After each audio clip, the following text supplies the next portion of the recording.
The weight of an empire rested on his shoulders, but he never asked for this responsibility. With one wrong move, his guild could be shattered, their legacy erased. But in the face of annihilation, one thing was certain. He would fight until the very last breath. Rewritten and expanded story, Part 4. Guild Commander Aten has made an oath to take your side when you are actually in the right. This is a binding promise and will result in negative repercussions if broken. Not very cool of you to have your friends make this sort of promise, though. Good enough for me. Let's make some magic. Joe cleared his throat and changed the subject. Sharing emotional moments was uncomfortable. Out came the ritual blueprint of the building, and Joe worked with the city planner to get everything set up in the correct spot. This was going to be an interesting addition to the area, as the greenhouse would be shaped like a curved, seven-pointed star when built. There was only one entrance and exit, which would make it easy to control what went in and out, but make it harder to protect the building itself. Joe glanced at the people showing up and decided that it was time to get everyone involved. All right, we're gonna need as many people as we can possibly get on this one.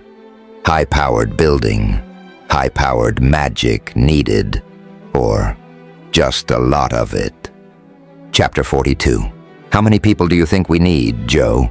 Mike pulled out a clipboard, quill in place to write out a requisition order. At least another 3 dozen. The cost is a combination of rare and special at the expert rank. 192,000 minus. Joe was going to explain more, but Aten cut him off. I'll handle it. Throw me into the ritual. Aten stepped forward, and Mike looked at him with concern. Are you sure? That's a once-a-week skill. Mike's words failed to sway Aten. That's supposed to be the last line of defense. It's a skill that needs only one more use before ranking up. Aten dismissively waved away Mike's concerns. Is everything else ready? Just need your blood. A scale from a green wyvern for coloration, and the placement of jelly slime to increase the building's self-healing goes in this slot. I'll physically place this specialty glass after, but 1,000 chunks of imbued glass goes here. Joe was moving around the illusion of the seven-pointed star building and leaving nodes of reagents and stabilizing goos where the ritual dictated. Aten, following along with Joe, listened to the mumbled words and paled. Items kept appearing wherever Joe went, and some of the things he casually placed had a value no less than the glass he had supplied.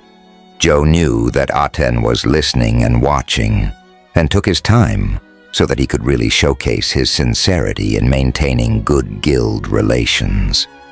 Eventually, there was only one last item that Joe had and was hesitating to add. This is optional. Joe waffled back and forth, debating over the benefit of using this here. I do only have 10. What is it? What does it do? Aten quietly inquired, leaning in closely to see what Joe was debating about. Condensed ectoplasm.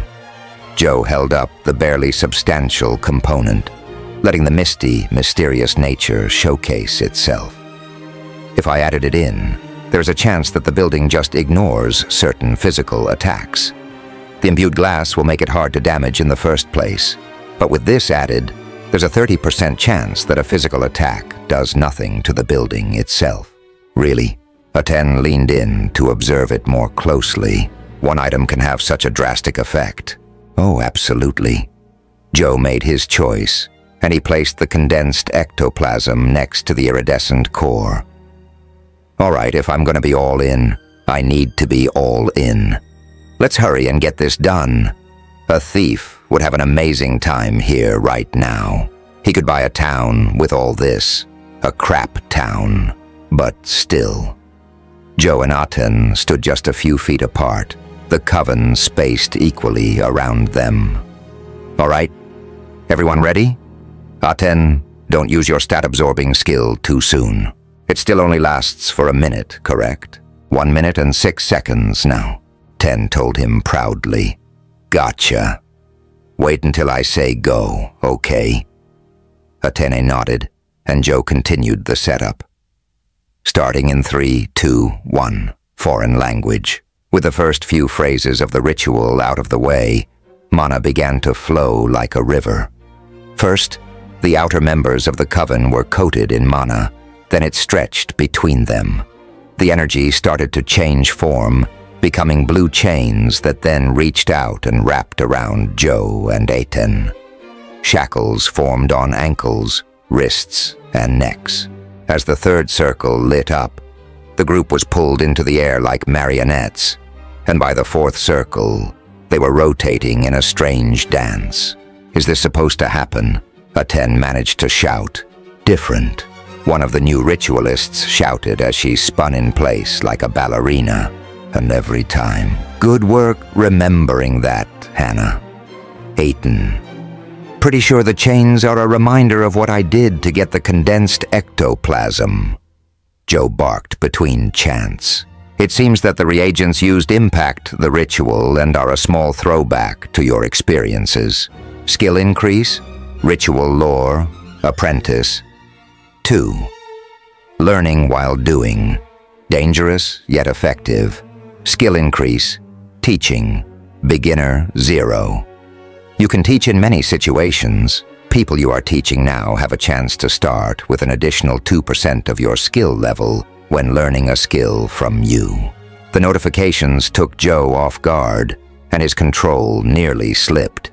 He pulled himself together, but not before wasting 50 mana by missing his cue. With a motion and a wave of power, the rings began gyrating.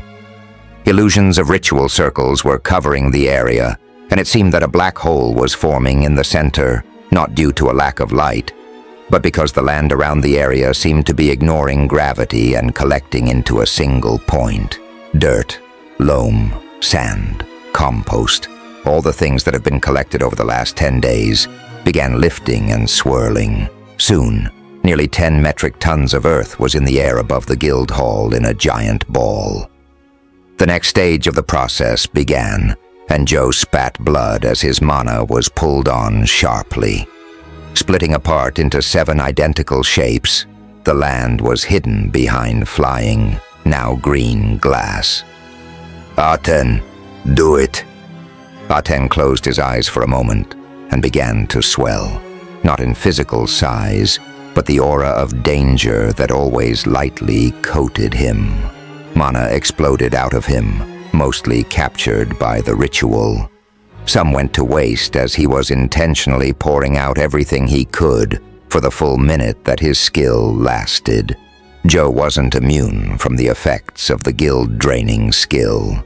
He felt all of his stats get reduced to their closest threshold. He struggled to maintain control of the ritual, holding on just barely, like holding a heavy yet fragile glass as you were spun in a circle. Actually, exactly like that. The final stage of the ritual began, and Aten was still going strong. The last time Joe had seen this, Aten had managed to get all of his stats to around 200. That would put his mana capacity at 10,500 and his regen at a 50 a second. The glow faded as Aten's skill ended, and Joe's attributes returned to normal. The last of the needed mana was added just as Joe felt his ear get torn off. He screamed, seeing a massive ballista bolt missing him as the ritual spun him away.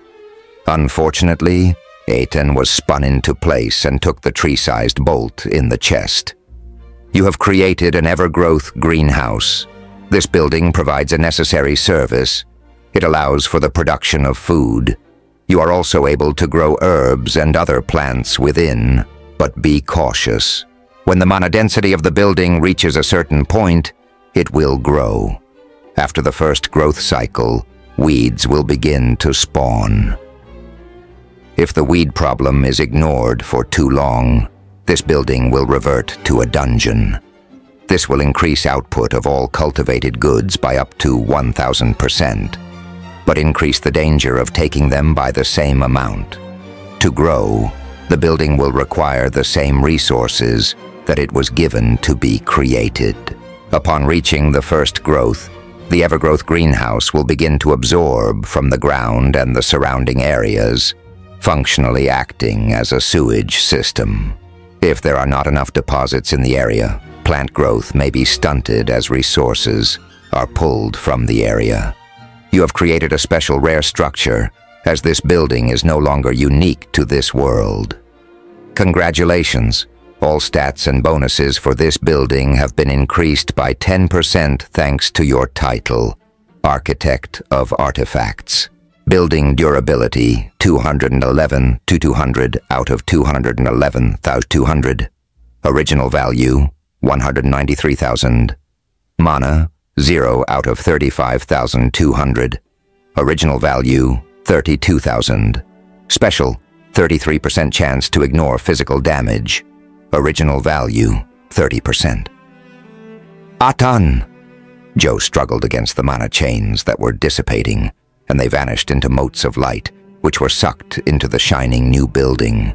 Atan's body was still dancing, the chains twirling him in place. Joe pulled on his foot and the man collapsed to the ground. He was already dead, and Joe was starting to get woozy.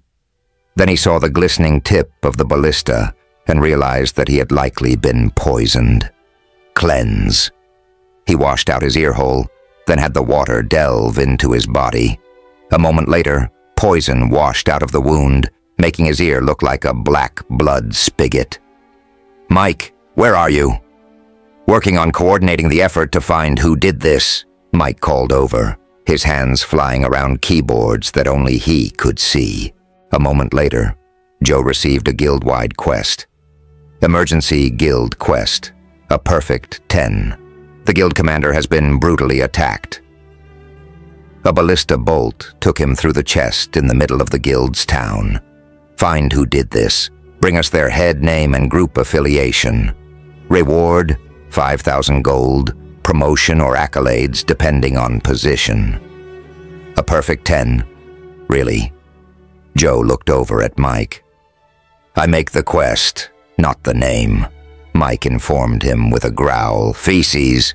Atan is really the best person to deal with all this. Give me a moment here. I'm pretty sure we're the same level. Abyss, I might be higher level than him by now. Joe took a breath and started doing what looked like Tai Chi movements. 10 seconds passed before resurrection. Skill increase, resurrection. Novice 3. Bring 3 people back to reach the next rank. People seem to die all around you. This skill should be a breeze to rank up. Atan stepped out of the portal just as his corpse vanished, and the gooey sensation and ick vanished from his boot a moment later as his previous body faded. Anyone see what happened there? Guild quest updated. Feed the people. The building is in place. When it can sustain a population of at least 10,000 people, you will get the reward. Someone tried to kill Joe, pretty sure, Mike called over. I think they were trying to see what would happen when he was killed during a big ritual. Joe blanched at the thought. Well, there wouldn't be much town left. There'd be an instant release of the equivalent of 192,000 mana. Boom. Big boom. Are there any protections we can put in place to avoid something like that in the future? Atan calmly inquired, even as Mike sat down hard. You know what? Let's go ahead and get that wall up right now. Mike, get the guild on high alert. I feel like this isn't the end of whatever people are sending our way. Also, start pulling enough from the treasury that we can get a full wall around the entire town by the end of the week, and start hiring for guard positions. I'm seeing this as an act of war, and as we get better things. He gestured at the vibrant yet empty greenhouse next to them. Well, I doubt people will be less likely to attack us. Chapter 43. 10 minutes before the wall goes up. Messengers were shouting the announcements throughout the town, which had every guild member ready for action. There would be no repeat of the near disaster from that morning. The guild was ready. Who comes for the Wanderers? The message changed suddenly, and a few buildings in the area shook at the reply. The strongest, the best. We kill all the rest. I think it's time, Joe. Atan looked at the Ritue architect, who was furiously writing out various formula changes. You have a working version. Instead of answering, Joe barked over at his coven. Kirby, where's that trifold array design? I need it yesterday. Big Mo, do you or do you not have the final calculation for the angular momentum of the drawbridge? Tolerance is 3%. Yes, Joe. Kirby's harried response came. Big Mo. Math is harder when getting yelled at, Big Mo shouted back. Done. Check it. Joe looked at the equation for a bare instant. 2% off. Go to the third decimal on step 3 next time. Kirby, add a sine curve right here, and we'll have a sympathetic link that can accommodate the power shift. Why is all this not ready? Atan looked at the robed figures helplessly. It was. We made slight adjustments. Joe didn't even look up from his paper as he launched a reply back. Adding in some troll blood. It'll boost durability and add in a self-repair function. We're going all out here. Hold tight, Commander. 3 minutes? The words echoed over the area, and Joe nodded at the group. Done. Validated. Get in position. The coven members scattered to stand in a pentagram with Joe at the northmost point. Need 7 volunteers. 7 people, including a reluctant Eitan and Mike, got into the non-cardinal positions Joe indicated. Get ready. Remember to breathe. Wall is going up in 90 seconds. As the messengers counted down from 10, Joe started the ritual. It was going to be really neat to have an effect happening right at the same time as hitting 0, and showmanship was something everyone enjoyed. As the messengers hit 0, a ball of light jumped into the sky and started following the holographic path that Joe's survey grid had set up. Where the ball passed, a completed wall was left behind. Joe and the others had been left on the ground to awkwardly stare at each other. This was new. Every once in a while, someone would cry out as their mana was drained. But since they were all just hanging out, this made things even more awkward. For some reason, the mana drain was invisible this time around, making the process cringy. Ah! Ooh! A person spasmed and fell to his knees. Yeah! Ouchie! Joe coughed and tried to pretend that someone else had said that. The wall was forming around the area with a sound like approaching thunder, leaving them in shadow as the stones mortared themselves together. There was very little in the way of overexertion. The large number of people was easily able to compensate for the mana draw needed by the wall. And Joe watched as the ritual faded in his eyes. Done. Good work, everyone, Aten called to the assembled people, who started to cheer. This marks a new point of safety for our people. I know we've been having trouble sometimes, but no longer are we sleeping in unprotected areas. Now the guild has a way to point outward and tell people that we can protect our own. And soon we can feed them all. People began to cheer as Aten, the face of the guild, continued to speak. In the background, Mike was moving around the area and reassigning people. By the time Aten stopped talking, there were guards patrolling the new wall. Guild alert. The guild's town has reached town level 1. You have earned the right to appear on the map. Your leader is selecting a name for the town now. Name accepted. Welcome to Wanderers Argosy. Eitan was looking around proudly, waiting for people to be excited about the title. Joe was really happy when someone else was the first to speak up. Aten, what does that mean? Seriously? Aten looked crestfallen. Argosy means a rich supply, so here it means either that the Wanderers have a rich supply, or that there is a rich supply of Wanderers. The guild vote started. Petition to change name to Towny McTownface. Yes, no. What? That's a thing? Aten called as the green bar next to yes rapidly filled up. Who made that a thing? Voting?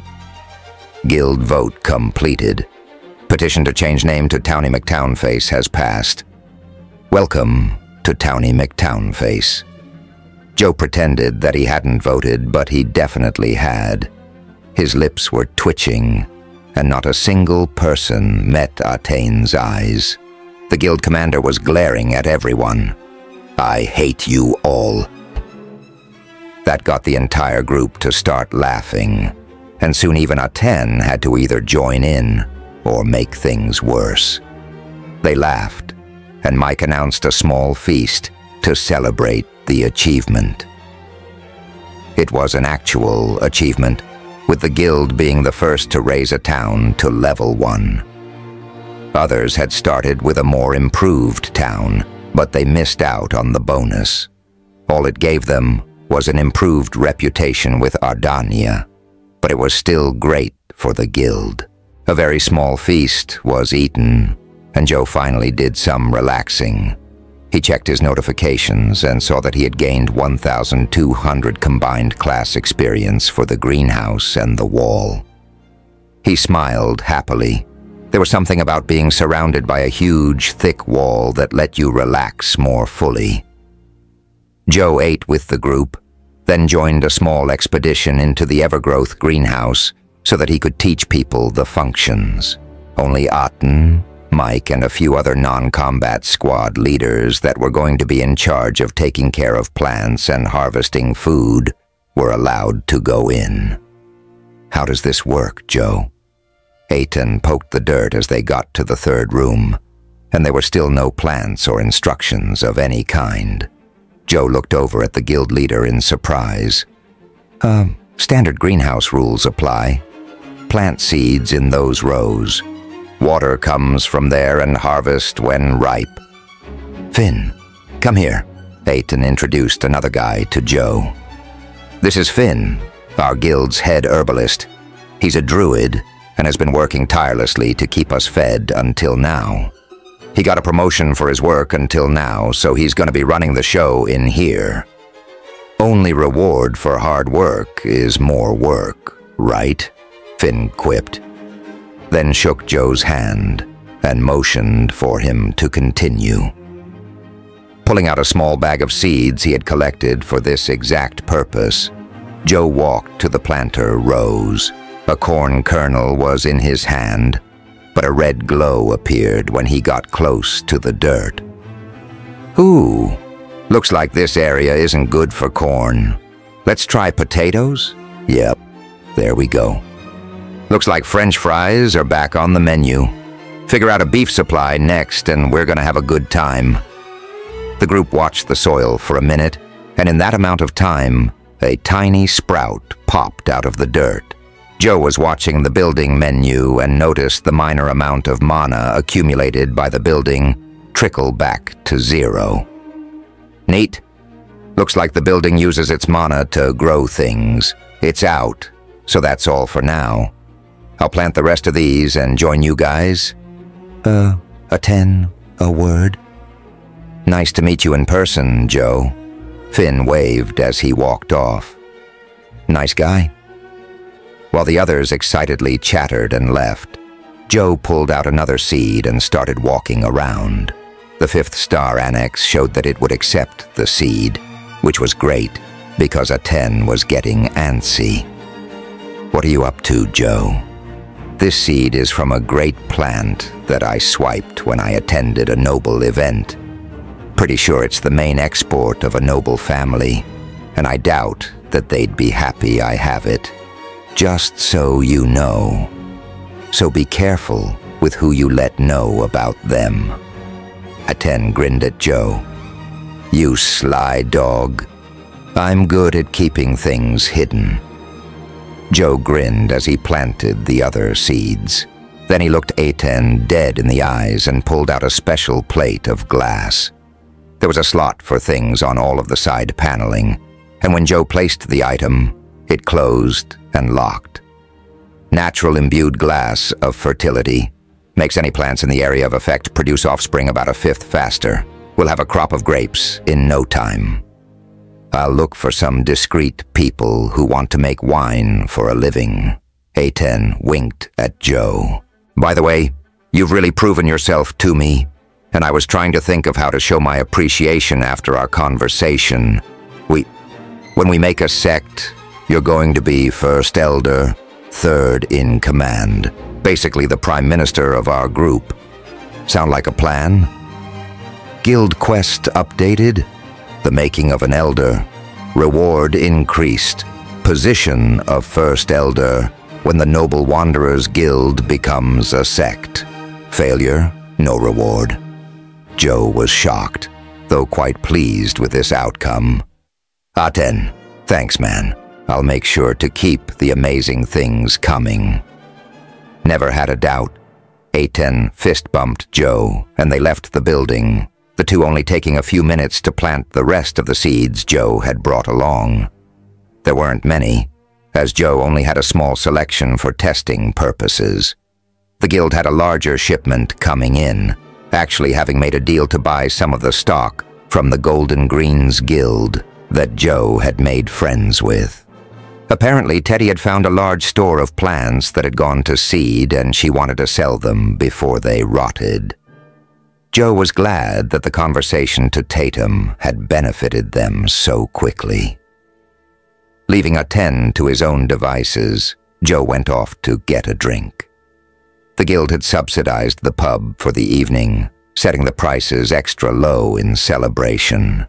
He had just started taking a sip of his first drink when a well-dressed man covered by a perfectly ordinary overcloak sat across from him. You really screwed up this time, traveler. Joe couldn't see the man's face, but his bearing was familiar. Do I know you? Or how I messed up? Kind of, and not likely, in that order. The man looked up, and all of a sudden, Joe felt a sharp pressure on his forehead. Pressure in the exact spot that the king had pressed a small object into his skin to grant him a skill. The fact that the item was reacting could only mean one thing. This man was royalty. Chapter 44. I'm actually here to warn a member of my extended family about a plot against him. The unknown man seemed to be taking his time, enjoying watching Joe squirm. It was obvious that he was here out of obligation, not true care. But first, I am wondering why you seem so familiar. Joe looked at the man in puzzlement, but the man's words made it click for him. This was the prince. Oh, I'm not sure you'd like to know, Your Magi. Psst. The man made a sharp gesture, and Joe stopped talking. None of that here, please. Just tell me. I swear I won't hold it against you. Deal? Joe swallowed, knowing that this was a bad idea nonetheless. You wouldn't happen to remember a jail cell? Perhaps a healer that was punched to death? The man was silent. Joe sent a wave of water at a man near them who was stumbling from drinking too much. And a moment later, the man in question was sober. Ah, I see. Well, I never thought I'd get to do this in person. Can I see your weapon? He pulled out a small item and touched it to Joe's staff. Superb. I'm going to send you something from this soon. My parents told me that they fixed the issue, but I remain very unsettled over the entire affair. Thank you for my life, Joe. What I'll do here in no way makes up for you saving my life and me taking yours. But I hope it is a small start. There is a plot against you, Joe. The prince informed him seriously. Not you personally, but travelers in general. As you return to life, there becomes a need to force you into acting a certain way without threats of your death. What has happened thus far is that most guilds and such have made it impossible to gain their skills and abilities without giving them some commitment to work for them in return, and that is joining them. Now, most of these groups caved when the Mages' College opened, as a good portion of the pressure was coming from the nobility. Actually, the Accords. The prince paused as Joe raised a hand. Also my doing. Right. Now the prince had a different look in his eyes than when he had started the conversation. Arrogance had shifted to concern, to friendship, to near awe. I see what my father likes about you. Listen, here is where the issue lies. This wall you just built. Does it look familiar at all? Not really? Joe stared into the distance and tried to figure out the issue. I've got nothing. You built a Tier 2 version of the Tier 5 wall that surrounds our Danya. The fact was stated bluntly, but Joe still didn't understand the issue. The fair use law should prevent any issues, shouldn't it? Joe breathed, trying to figure out what was wrong, not from violations of national security. But, Prince told him grimly, if others can see this wall, study it, and find the flaws, our kingdom could be toppled far easier than we would ever expect. Blueprints for the structure are stored in the vault of the Architects Guild, and your guild will be on the hook, not for theft, for espionage, not for building a wall, for exposing a national secret, treason. Your reputation cannot protect you. Your standing means nothing against this charge. Joe swallowed on a dry throat and wet his lips. What can I do? That's up to you. But the Royal Guard got a tip about the wall being built, likely as it was happening, since you're all being watched so closely. The Crown has issued a quest to seek the truth of the matter, and the Royal Guard will arrive in force tomorrow. If the wall is erect, which it is, this guild will be disbanded. The leaders will be jailed. All buildings owned by the guild will be seized and turned over as thanks to the person who informed the Crown, the leader of the Architects Guild. Joe felt his stomach sink. They would take the buildings I made? As a reward? Yes, the prince confirmed, looking around carefully and pulling his robe tighter. I need to leave soon. If you make it through this, we will have a quest for you to complete in return for the warning. Wait. Joe stopped him as he stood to leave. What if the guard gets here and the wall is not here? Oh, the prince smiled. Then I did my job well, and the person who made a false claim to the king would be jailed and also forced to pay reparations to the wronged party and the kingdom. Joe nodded, and the prince resumed walking away. Joe stepped outside just after him, but in that time, the prince had vanished. Need to learn how to do that. Messenger. His shout echoed around the area, and he kept shouting until someone showed up. Go get Aiton. Tell him it's an emergency. Tell him third stall from the left. Look for the big guy. You got it. Joe took off running for the grand ritual hall, opening a passage to it and leaving it open. He pulled a juggernaut from door duty and had to make sure only Aten was allowed access. There was no time to waste. Joe had a ritual to design. It was time to learn how to raise. Ink was splattering as Joe worked, but he cared not one whit. He simply had his shadows come along behind him and grab the waist. Calibration. This can be used on any structure, but knowing the blueprint ahead of time will allow for faster destruction and more resources claimed. I know the blueprint, but should I work on that or just get to raising? Joe, what's happening? What's the emergency? Aten came running into the room, a fluffy robe and boxers being the only thing he was wearing. I need to take down the wall, Joe told him, unable to look away from the ink. Drat, I messed up. He restarted, his quill flying across the page and leaving behind complex differential equations that were so small that they looked like straight lines. Eitan was trying to figure out what Joe was saying. "Joe, explain." "Treason. The wall was a setup." Joe garbled the explanation as he slowed his furious scribbling. He was getting near the part he messed up last time. "Ring 1 complete. Ring 2 go. Aten, if the wall is here in the morning, the Royal Guard will disband the guild, throw all leaders in prison, and hand over the buildings to the Architects Guild. Figure out ways to stall them. Make sure no one tries to stop me. Get me the 2 most powerful cores the guild has now." Eitan didn't ask any follow-ups, showcasing his trust in Joe far more than his words ever could.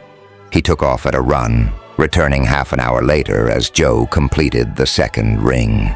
"Here, cores. I have people going out to drop trees across the road, set knockout traps, and anything else they can think of.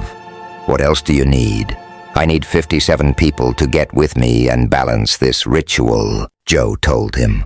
"Just start spacing them out in sets of prime numbers. 2, 3, 5, 7, 11, 13, 17. I'll be at the center with the most mana-stuffed mage you can find, and the rest are gonna make this thing zip. Everyone else needs to be making sure that we aren't attacked. You got it." Eitan waited a moment longer, but nothing else was said.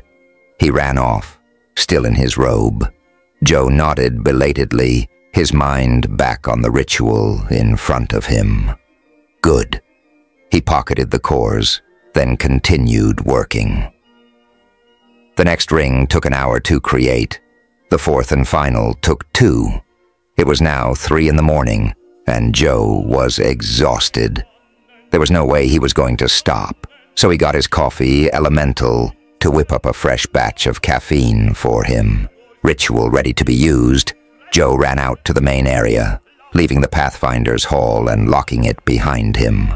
The Juggernauts were given orders to slay anyone that tried to force the door, and he made sure that they would be as vindictive as possible to anyone attacking the temple.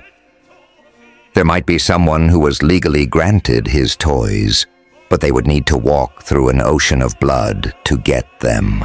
Joe hurried out to the same area he had been in for the creation of the wall, assuming that the others were thinking they needed to be in the same spot to take it down.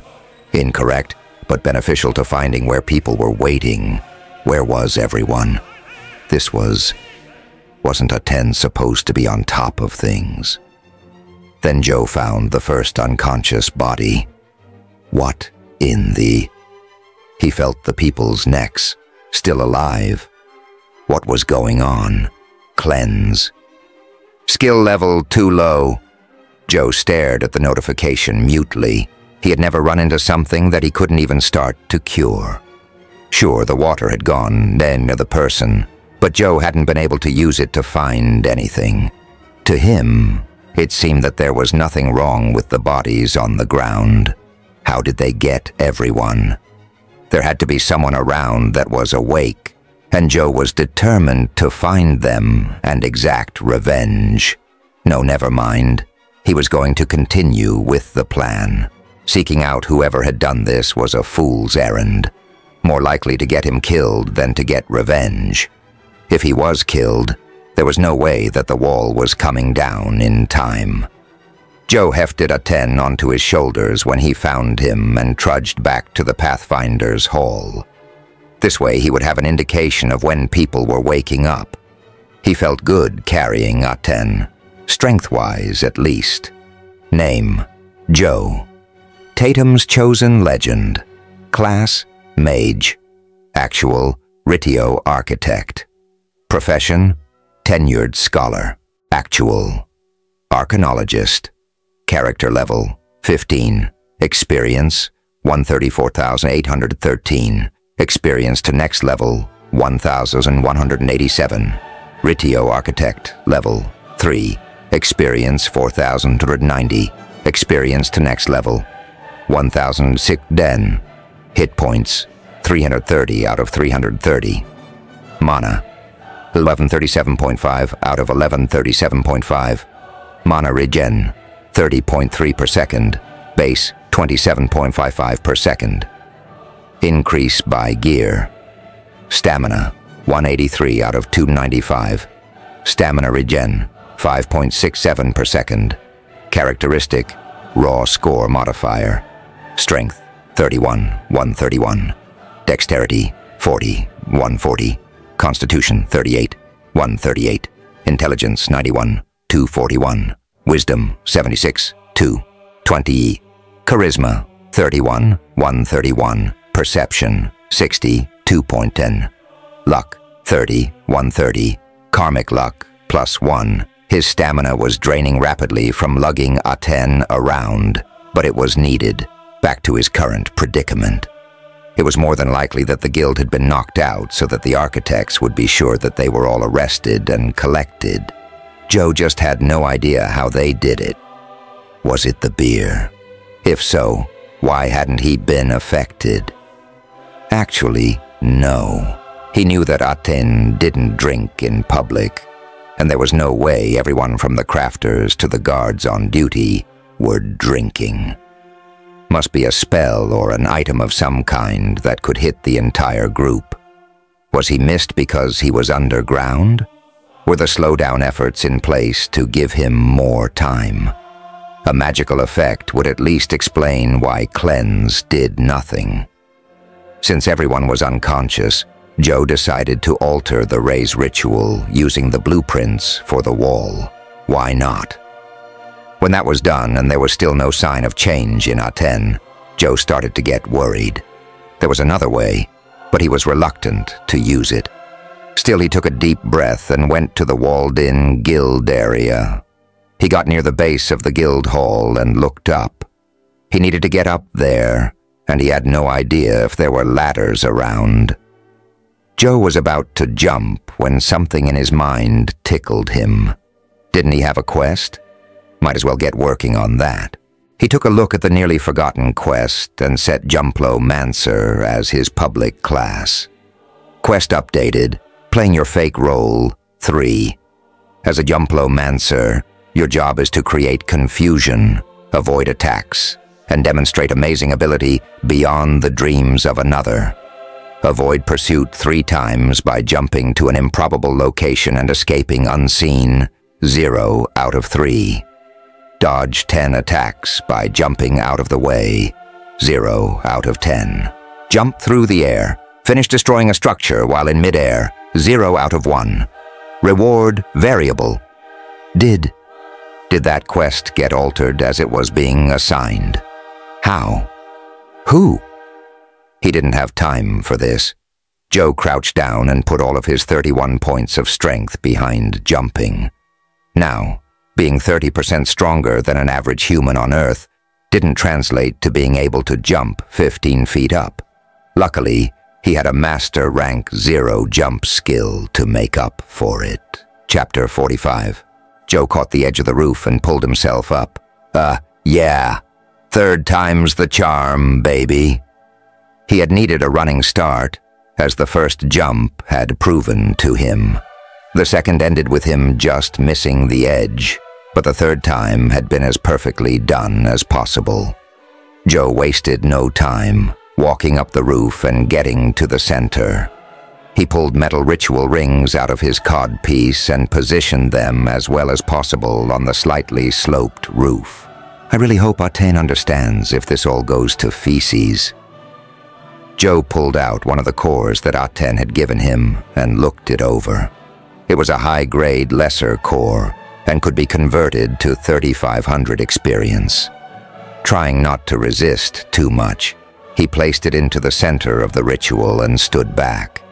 As the ritual started to spin up, he looked around the area and at the slowly brightening sky.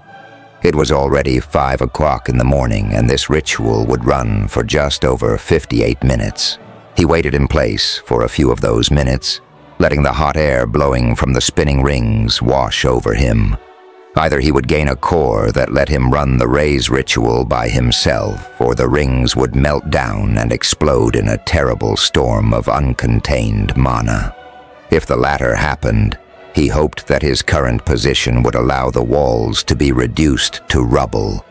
All the other buildings could be rebuilt, even if it was unfortunate.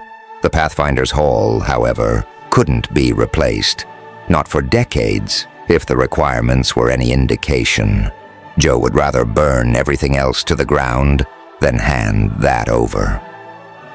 While he waited, he pulled out his diagrams and started creating a second raise ritual. He wouldn't get it done soon, certainly not by the end of this conversion process, but he managed the first ring and half of the second. When the ritual completed, Joe was a little surprised that he was alive. Frankly, he had thought that he would blink and be in his respawn room at some point. As the rings clanged to a stop, they screeched and warped. The white-hot metal collapsed, forming 4 rings of molten metal on the roof of the building. Joe winced. If the process had lasted much longer, that would have meant outcome number 2 happening. As it was, Joe formed a cup around the new mana battery, pulled it away from the superheated goop, and set it to start charging. It was now 6 unk in the morning, and a full charge of 7,000 mana was going to take. He did the math and gulped. Nearly 4 hours. That meant that he could start the process at 10 o'clock. Wait, that was wrong.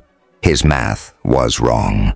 He redid the conversion of 1 to 10 for storage.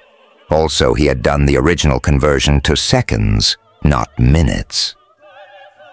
He could put in 114 mana right away, and it would take 38.5 minutes to fill it with mana regeneration only. He really needed to stop doing panic math. It always made him freak out. Mana began flowing, and the mana batteries started glowing. 620, 630, 640. The battery stopped taking a charge, and Joe dropped it into position. He had spent the time between the start of the charge and now getting everything else in position. Taking a few deep breaths, he waited for his mana to return to full and started to raise the wall. Latino music plays. "Evacuate usque ad terram," he intoned, and the ground started to light up around him in 4 concentric circles. Oddly, the outer 3 lifted off and merged into a single ring that spun at the wall like an out-of-control tire on the highway. The circular energy hit the rock and sunk into it, expanding out and looking exactly like the ritual architect's fury engulfing the wall. There was one key difference, however. Stone began crumbling into rubble, then floating into the air and vanishing. Joe had used the other high-grade, lesser core Ethan had given him for this ritual, so the destruction should be moving apace. However, there was a pile of stone, wood, and all sorts of minor items being neatly stacked around the ritual site. Destruction was slower than building the structure in the first place, by a lot. Another difference was that this ritual allowed people to walk away from it. Joe hadn't understood why that was an important part of things. But he did now. This ritual was going to take at least an hour to fully perform. He walked away cautiously, and to his surprise, the brightly glowing ritual circle followed him. Another circle stayed under the mana battery he had added to the ritual, so he grabbed that and threw it on the roof. No point in letting someone find that and smash it or something. Plus, would it work if he placed it in his storage? Not something to test. Now he needed to find some way to slow down the Royal Guard. Joe looked around at all the people who were unconscious, wanting to put them in more comfortable positions, but knowing that they had a better shot at being comfortable if they had a home to wake up to. How was he going to make this happen? His mana was effectively at 0, but luckily the draw on him was fairly minimal per second, a benefit of a slow-moving ritual, no doubt.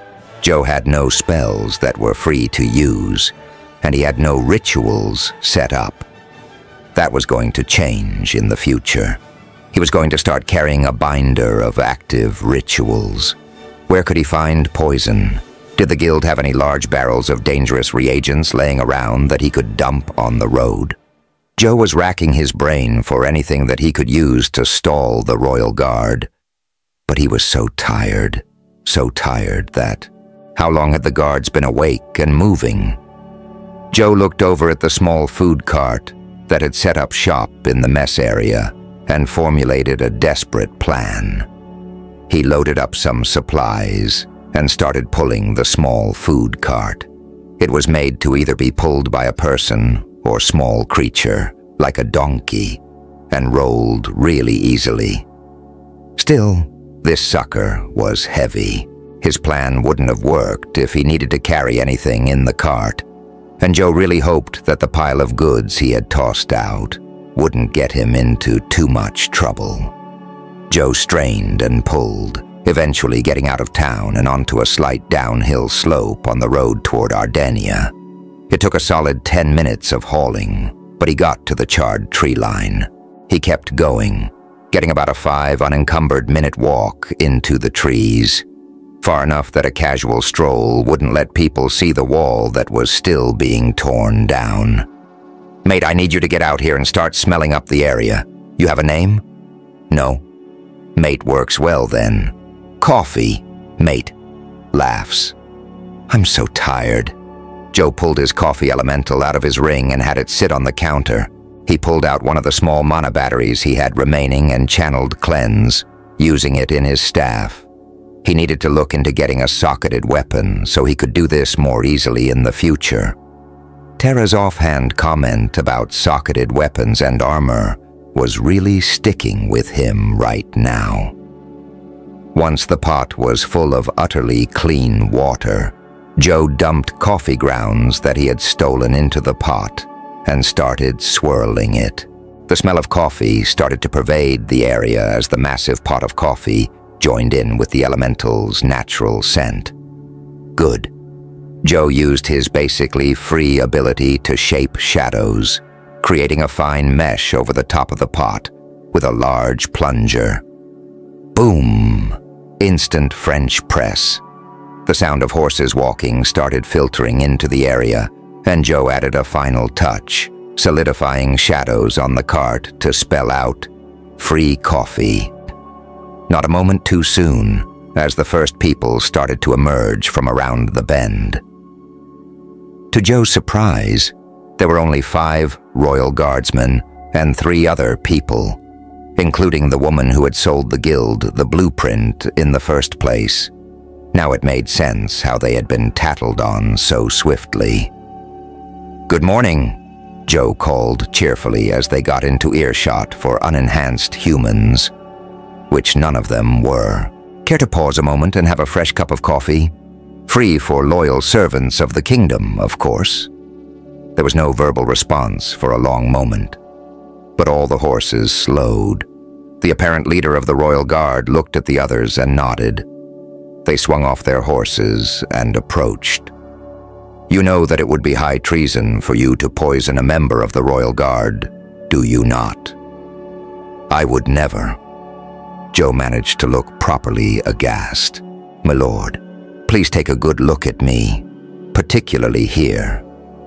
The royal guardsman looked at Joe's forehead and his tired eyes widened fractionally. "Extended family to the royal family. Please forgive my caution. We would be glad of a small respite. We are on an unhappy mission that arrived suddenly. Must we pause so close to our destination?" This came from a disgruntled man still sitting on his horse. "We are not a quarter hour from the Wanderers Guild. In fact, this is the man who committed the treason that we have brought to light."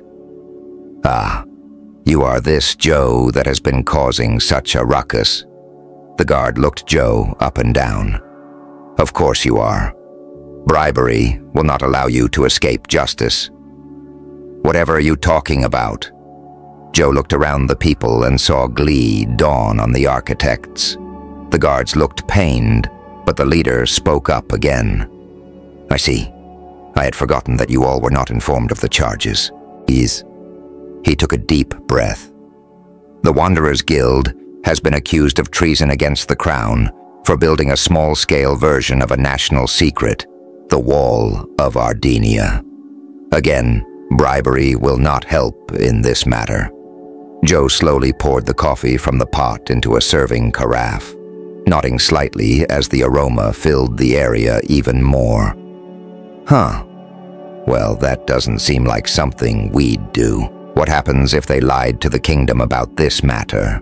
You have travel mugs, or shall I grab a few from the cart here? The architect leader looked panicked for a moment and made a shooing motion at the other two. They charged off down the road, earning a glare from the guard captain. He spoke loudly at the architect leader. Don't think that I will not report your joy in causing others pain. I am simply wanting to get a read on the situation.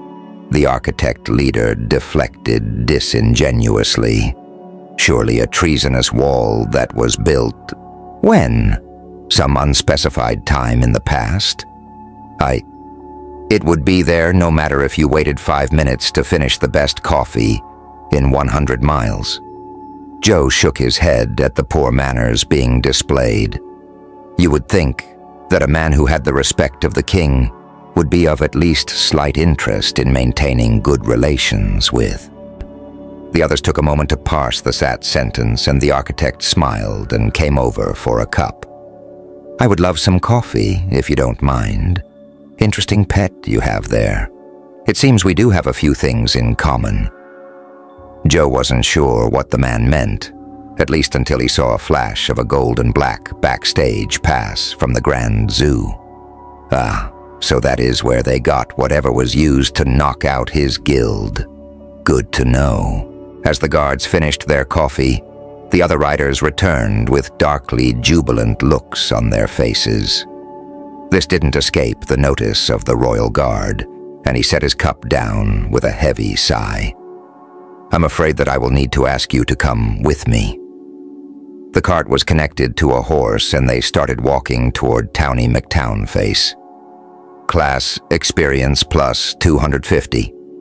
Joe felt his mana start to trickle in, no longer devoted to a ritual. And he glanced at his feet. No glow, no ritual circle. Great timing, laughs. Chapter 46.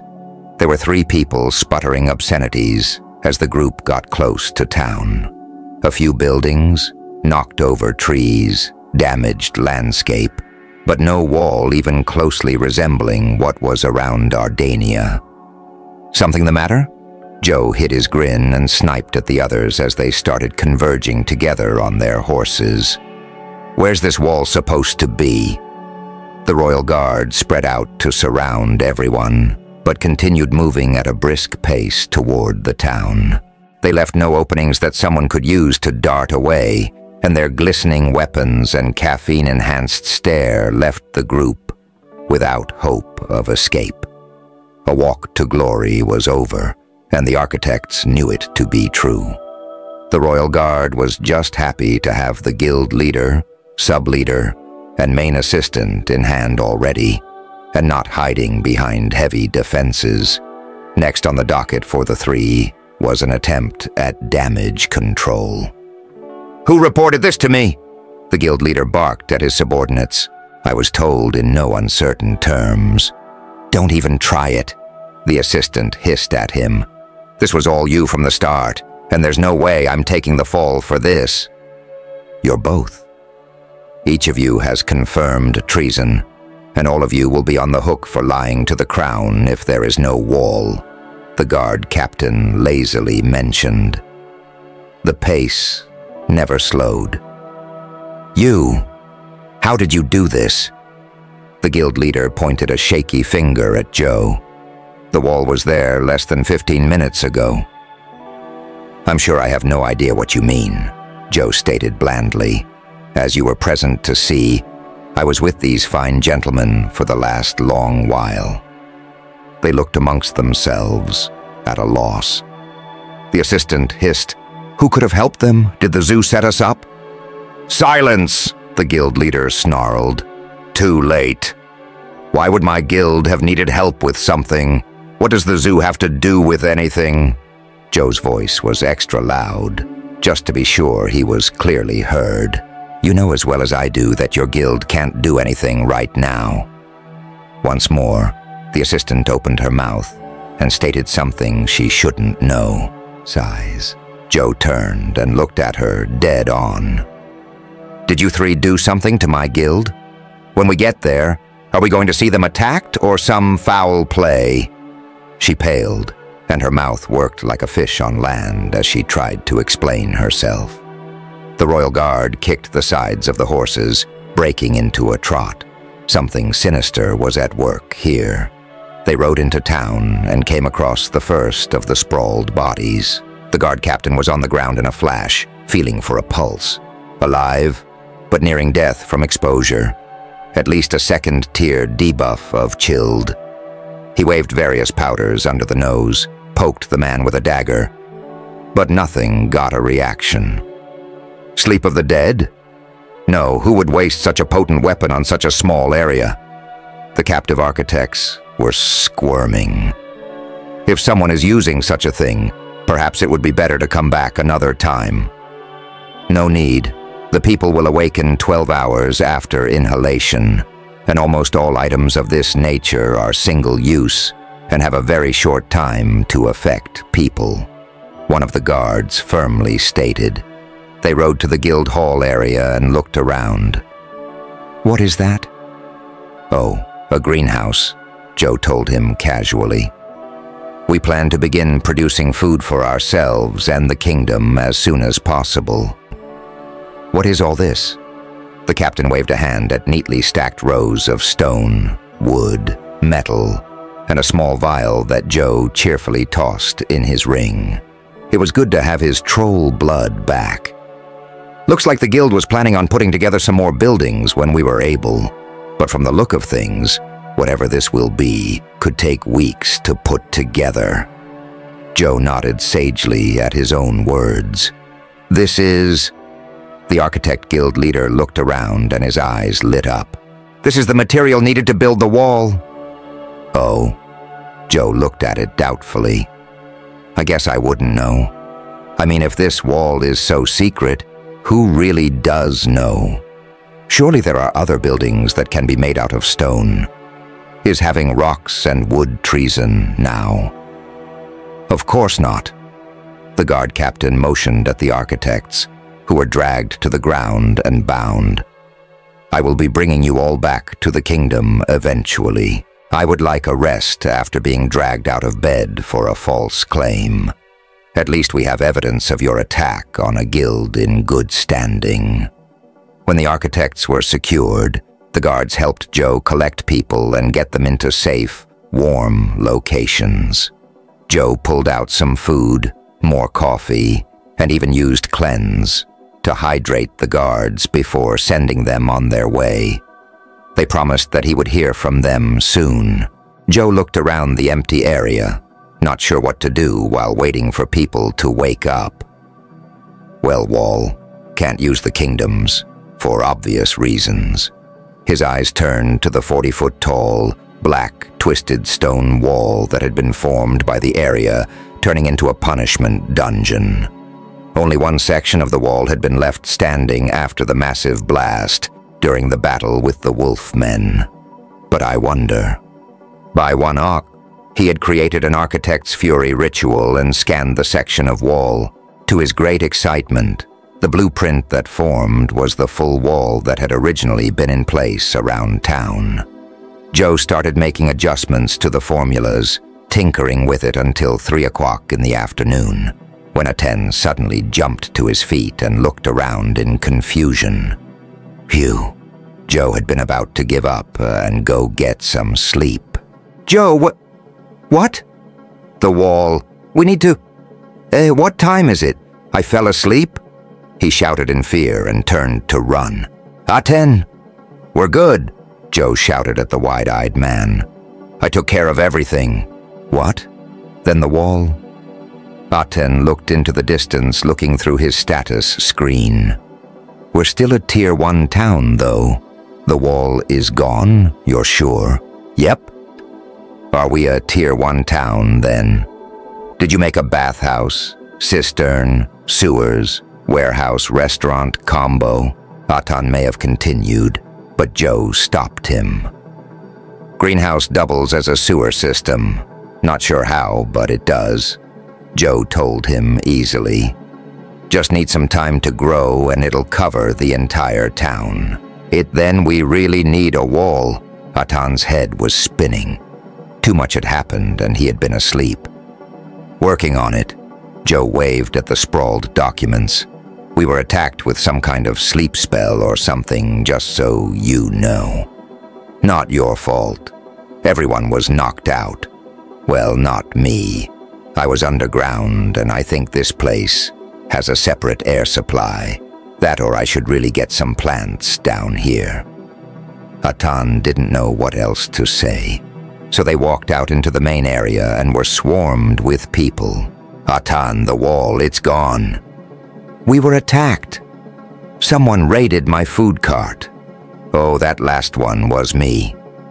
Joe flushed, and Atan sighed. Mind taking care of that for me? It was the only way to save the guild. Stole a lot of coffee grounds from the coffee shop, too. Yeah, sure. Fine. Atan grumpily muttered. Coffee was the key to success, my butt. You're lucky you were so integral to our success. Aren't I, though? Joe preened, breaking into a chuckle. A messenger ran up at that moment, just as the area began really getting going. People were rather upset at losing a day of grinding because of sleep. Message for you, Joe. It has the royal seal on it, and I was ordered to give it to you today if you were, still around. Thanks. Joe took the letter, knowing that it was likely from the prince. He had mentioned that his help didn't come freely. Joe stepped into a secluded area and opened the letter with a grim expression. Joe, it is good that you have managed to foil this plot, but I also know that the false charges were actually true. No matter how you got the plants, you had them. That means someone else might as well, and the kingdom could be in danger. In exchange for your freedom and to maintain a clean record, I am assigning you a quest. It will appear as soon as you read this message. I have transferred 20 platinum to your bank account to be used for this task only. Best of luck. From Her Majesty, Queen Marie, the Battle Tyrant. P.S. I finally found out what they were doing. Mandatory quest alert. Black to purple. Queen Marie has learned that the Grand Zoo of Ardania is a front for a black market, and possibly the headquarters of a non-sanctioned assassins guild. There is a unique building that has been observed by informants, but there is no known way to reach this area without assistance from the zoo itself. Find the building and either 1. Create a blueprint for the kingdom to use. 2. Secure a way to and from the location without outside assistance. 3. Destroy the building.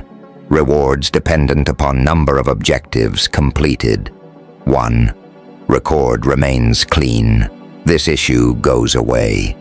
2. Act of nobility recorded. 3. All other rewards, plus use of the building's blueprint for your guild. Well, this creates a lot of questions for me.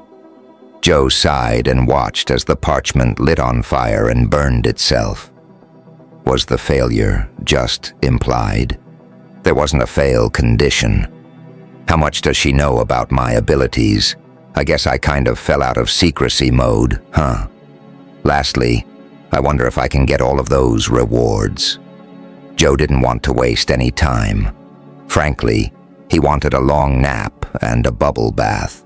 Right now, he was supposed to be enjoying the fruits of his hard work, not getting another difficult task out of the gates. Still, this was a chance to go back to the zoo and get a whole bunch of great things done in one fell swoop. And he had the kingdom bankrolling it.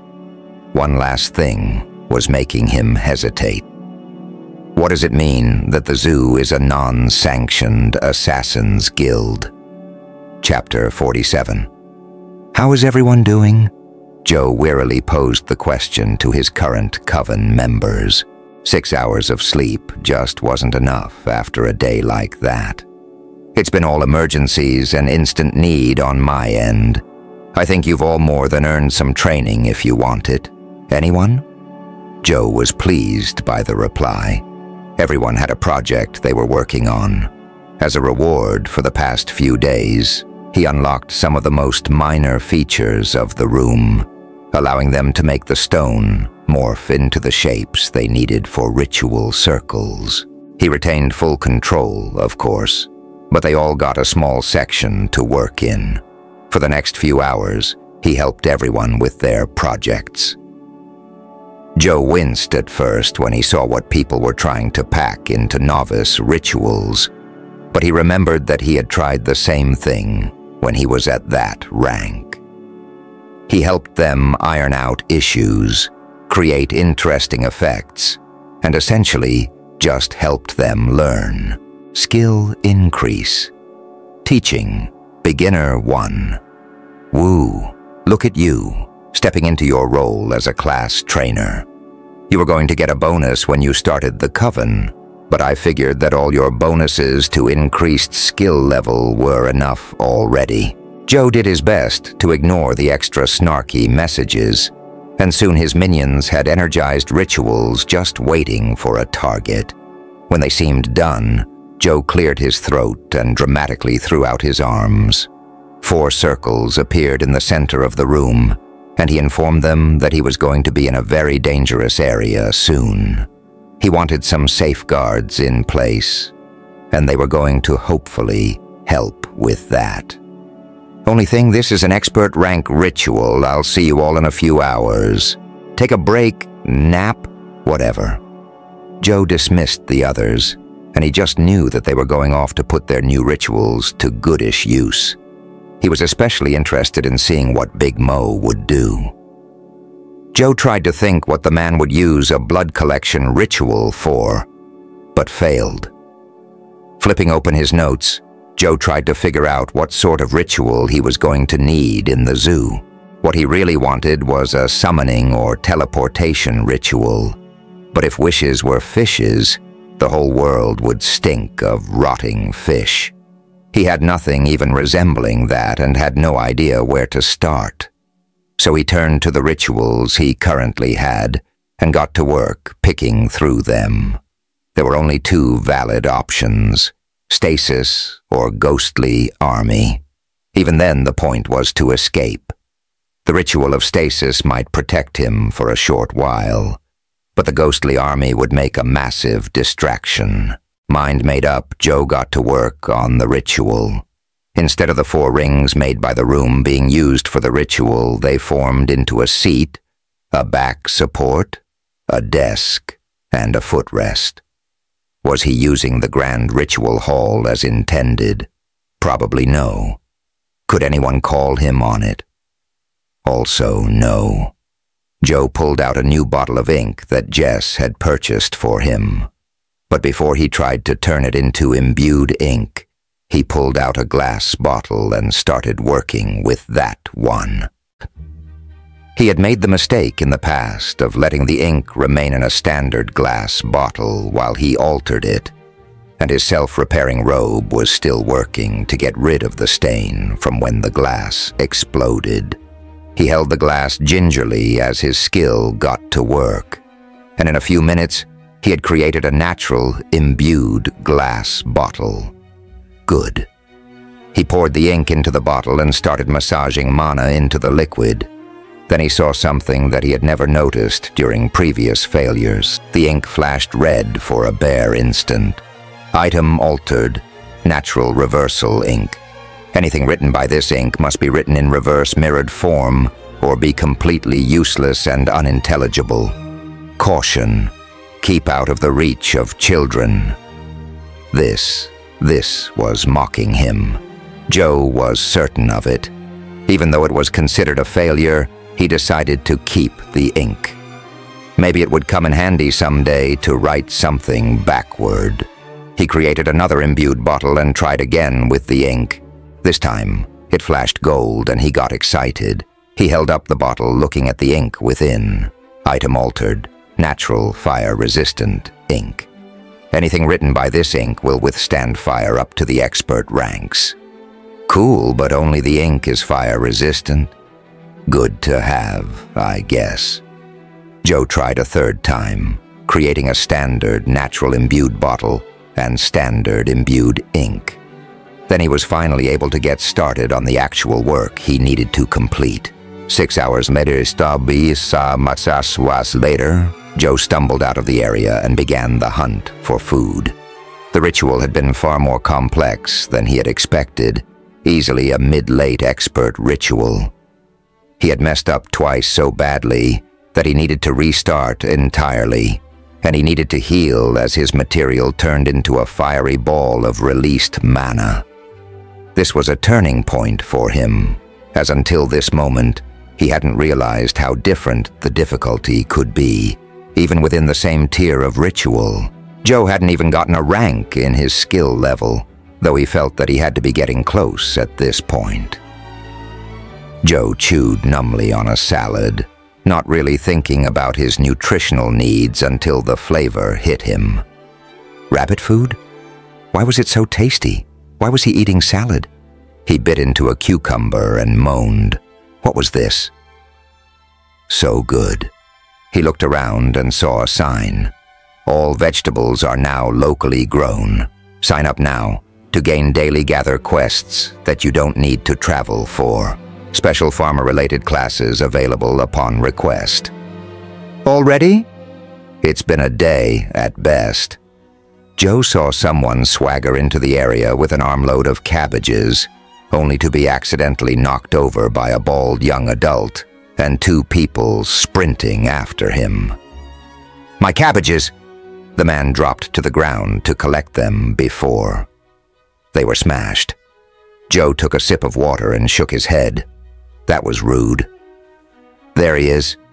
Kirby's voice made Joe's ears twitch, and he looked over to see his coven walking over. Joe, you shut the tunnel. We couldn't get in. Ah, here.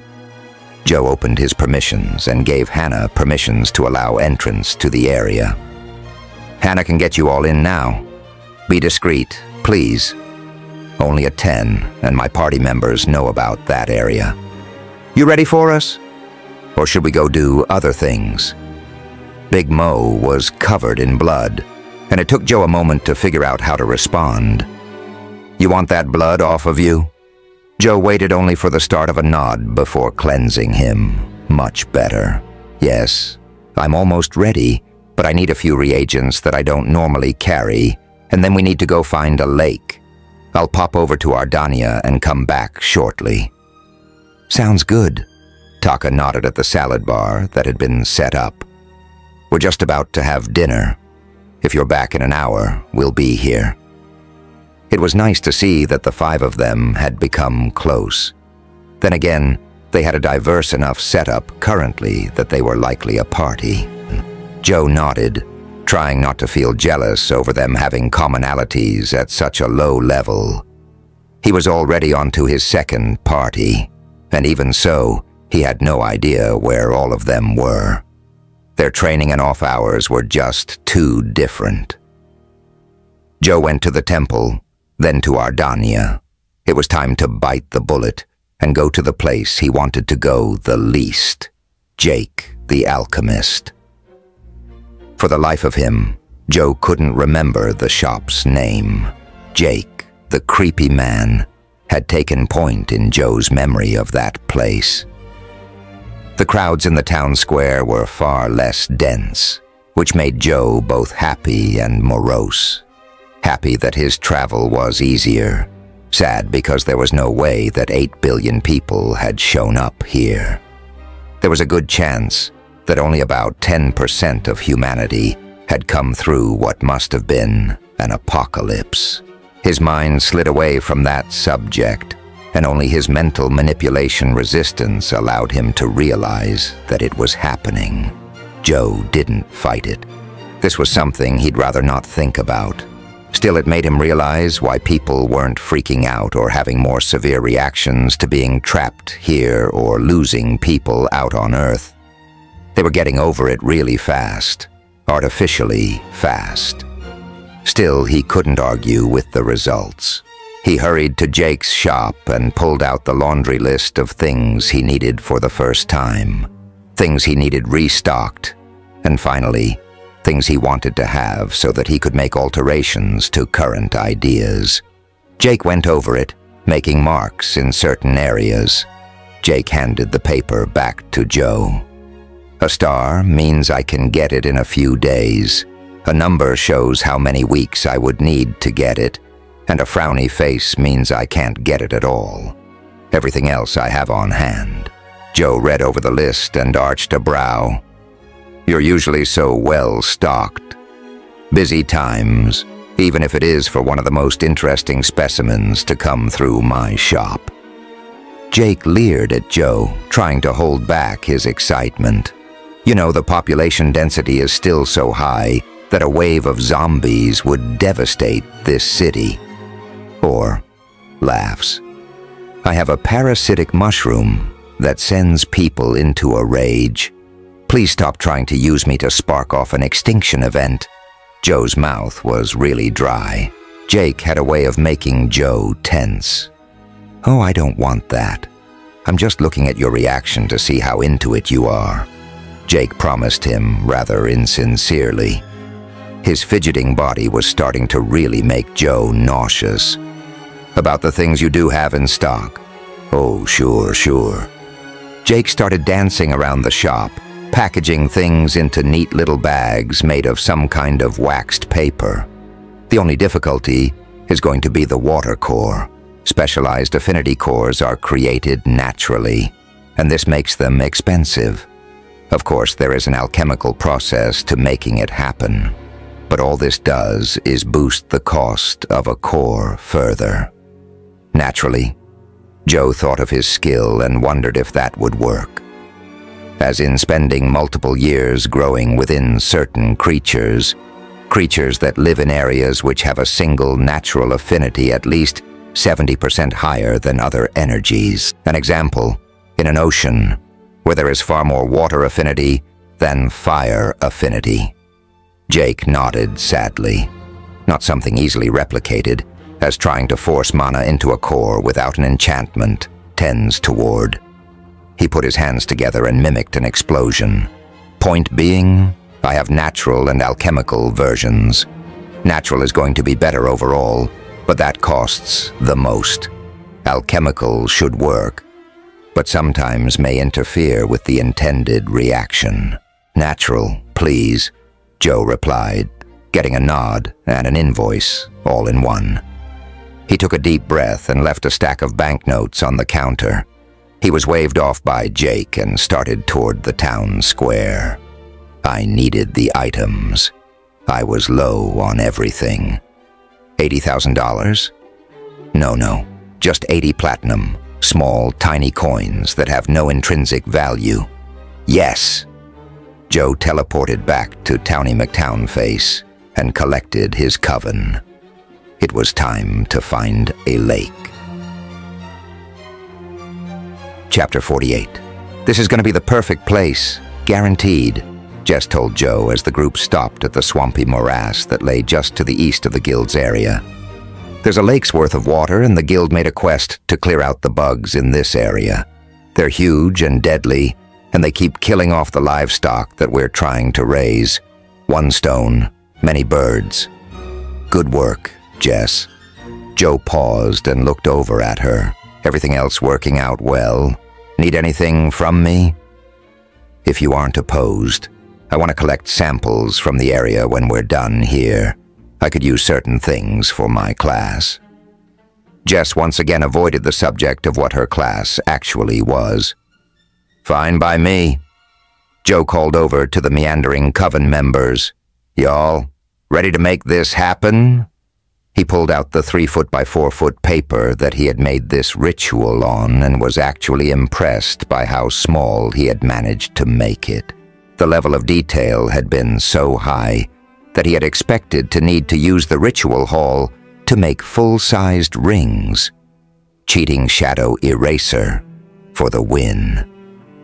He placed one of his mana batteries in place as well, not wanting there to be any power requirement issues. This had the added effect of balancing the circle, making a prime number of 7 participants. Latin. As soon as the ritual activated, things went crazy. All the liquid water within 10 square meters evaporated at the same time, and all the water that rushed to replace it met the same fate when passing the boundary. This reduced visibility to nothing for everyone in the area, and the instant cloud started whirling around them as the ritual circle absorbed it for future use. Multiple sounds started filling the area, rushing water, fish flopping around on suddenly dry land, and the drone of insects as their habitat was disturbed on such a massive scale. Joe couldn't see what was out there. He could barely see his hand in front of his face. Still, he was concerned about what would be waiting for them when this was all over. Grunts, animalistic screams, and furious buzzing started reaching his ears, increasing in volume as the ritual continued. Soon, the sound of rushing water turned into sloshing water as the ritual finished up, and the unnatural fog vanished into the circles as suddenly as it had appeared. Everyone looked around to see what had been happening, and Joe's eyes alighted on a familiar figure. "Joe? Joe, is that you?" Jackson was standing a few meters away, his hands shifting from T-Rex heads into regular hands, and he was bleeding from multiple weeping wounds and covered in various forms of ick. "It is, Joe. You came for me. I've been lost in this swamp for days. Thank goodness. I was getting so worried that I'd need to go to respawn to get home, and then you came and drained the whole area just so I could find my way back." There were piles of insect corpses around Jackson, most of them with at least one bite out of them. Joe could only swallow as Jackson stumbled toward him, and before anything else he used Cleanse to not only clean him up, but get rid of the various disease and infection debuffs that he had gained in the last few days. Then he healed him and gave the no longer feverish Jackson a hug. "Glad you're okay, buddy. I need new clothes." Jackson looked at his ragged gear and stumbled along as Joe led them home. "I deserve so many contribution points, so many bugs." Joe grimaced at the mention of the contribution points, as far as he could tell, still a useless currency. After depositing Jackson in a barracks with a large meal, Joe checked that he had an empowered raise as well as an architect's fury. Ritual ready, since they were charged and ready. A simple thought would get the process moving. It was time to get to the zoo. He laughed at the grim thought he was having. He was pretty sure those words were usually said with cheerfulness, faked or otherwise. Joe went to Ardania, stopped at the bank, and restocked his ring with banknotes, then started his walk across the city. He was wearing his fancy clothes again, and starting earlier in the day than he had last time. Joe paused to refresh himself before entering the zoo, a quick cleanse, bringing him to full alertness and spotlessness. This time there was a butler that greeted him, no hint of clowns or the feared jesters, which Joe had come to realize were the zoo-kept assassins. "Welcome back, sir." "Thank you." Joe showed his pass, and once again the handcart was pulled out for him to ride in. It didn't move, and he soon found out why. "One moment, please. Forgive my impertinence." The butler looked so distressed that Joe could only look on in concern. "It has come to our attention that you may have smuggled out a rare seed the last time you were here, and that you may be attending the zoo today with less than the best of intentions." "What?" "If I may, sir," the butler cut Joe off smoothly. "There is no proof that you took the seeds, none at all. In fact, all of our concerns would be allayed if you would be so kind as to allow me to hold your storage ring while you attend today. I swear that we will return it to you without ever looking into it. But to attend, you will need to do so. What about my banknotes and such? Joe looked at the distressed butler. How will I buy anything? If you will show them to me, I will vouch for your ability to purchase anything up to the amount disclosed. The butler waited as Joe pulled out 50 platinum worth of notes, and his eyes widened fractionally. I see that our zoo has made an impression on you. Yes. Joe looked into the distance, feeling the need to feign a manner of nobility before now, even a positive one. I am sorry for the inconvenience, sir. The butler put the ring into a pocket, and the cart began moving. The Floodwater family noticed that there had been a small batch of fruit that went out with seeds, and even though they are unlikely to grow anywhere but their specialized vineyards, the family became slightly feisty.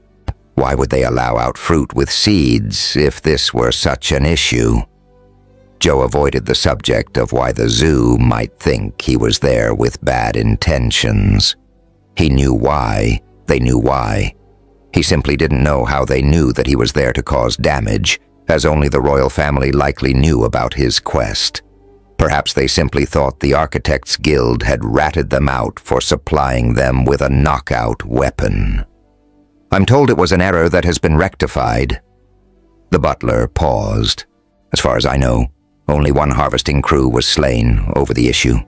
A very lenient punishment, but they are known to be softies like that. The cart traveled through the menagerie of interesting creatures, but Joe didn't bother to look around. Looks like he might have made another powerful enemy, at least if the news about the seeds got out. Joe had no doubt that the seeds would thrive in the environment he had planted them in. Oh well, at this point, he would just add that family to the list that wanted his head. There was a stutter in the air as the cart and group arrived at the blood sport arena, and Joe watched as spells exploded in the air to announce another day of bouts and black market sales. The cart moved much more slowly this time, as the path to the arena was filled with other very well-dressed people. Joe suddenly realized that wearing his fancy clothes twice in a row was likely a sign of not being well off, and he tried to decide if he cared or not. Nah. A short while later, Joe was in the arena and in his plush chaise lounge. The door closed, and soon only the butler and Joe were in the room together. Anything I can get for you, sir? Might I suggest the barrel-cut filet mignon this evening? Filet mignon? No, this is a type of meat from minions, the creatures that work to protect the boss creature of various dungeons. Succulent. Joe couldn't think of anything to say, so he simply nodded and waited for the first fight to begin. His food came, as well as a full bar on a trolley. Joe arched a knowing brow at the butler. Apparently they had extra service for people that were known to spend large amounts of money. Trying to get me tipsy? Never, the butler politely lied. Can I get you anything that would pair well with the minion? I'm doing well for now. Joe ate his steak, and about halfway through, the fighting began. Joe had several issues that he needed to attempt to balance while everything was going on. He needed to ensure that he was paying enough attention to the fighting that the butler would pay less attention to him. He needed to get his ritual into a good location for activation and activate it, and he needed to pay enough attention to the butler so that he would know when to make his move. Oh, and he needed to buy anything he thought he would need, keeping an eye on deals. Yes. The fighting began in earnest, and Joe motioned for a drink, which was happily obliged. Joe took a sip, and a slew of notifications appeared, various buffs and debuffs. He held the drink in his lap and made sure to keep it less than 2 inches from his codpiece. For every sip he took, 2 to 3 times that amount was siphoned into storage. If anything, the butler seemed pleased to see Joe drinking so much of the expensive drink. When the first items he wanted to purchase came up for sale, Joe made sure to slightly overpay for them. He could see the man starting to relax in the corner of his eye, so Joe made the Architect's Fury ritual appear under his own shoe. Everything was ready to be activated, so Joe covered the paper in shadow and sent it silently sliding across the floor. It went up and behind a tapestry. Then Joe solidified the shadow, creating what he hoped would look like a natural backing to the woven artwork. There was no reaction from the butler, so Joe ordered another drink in celebration. 1 down, 1 to go. Chapter 49.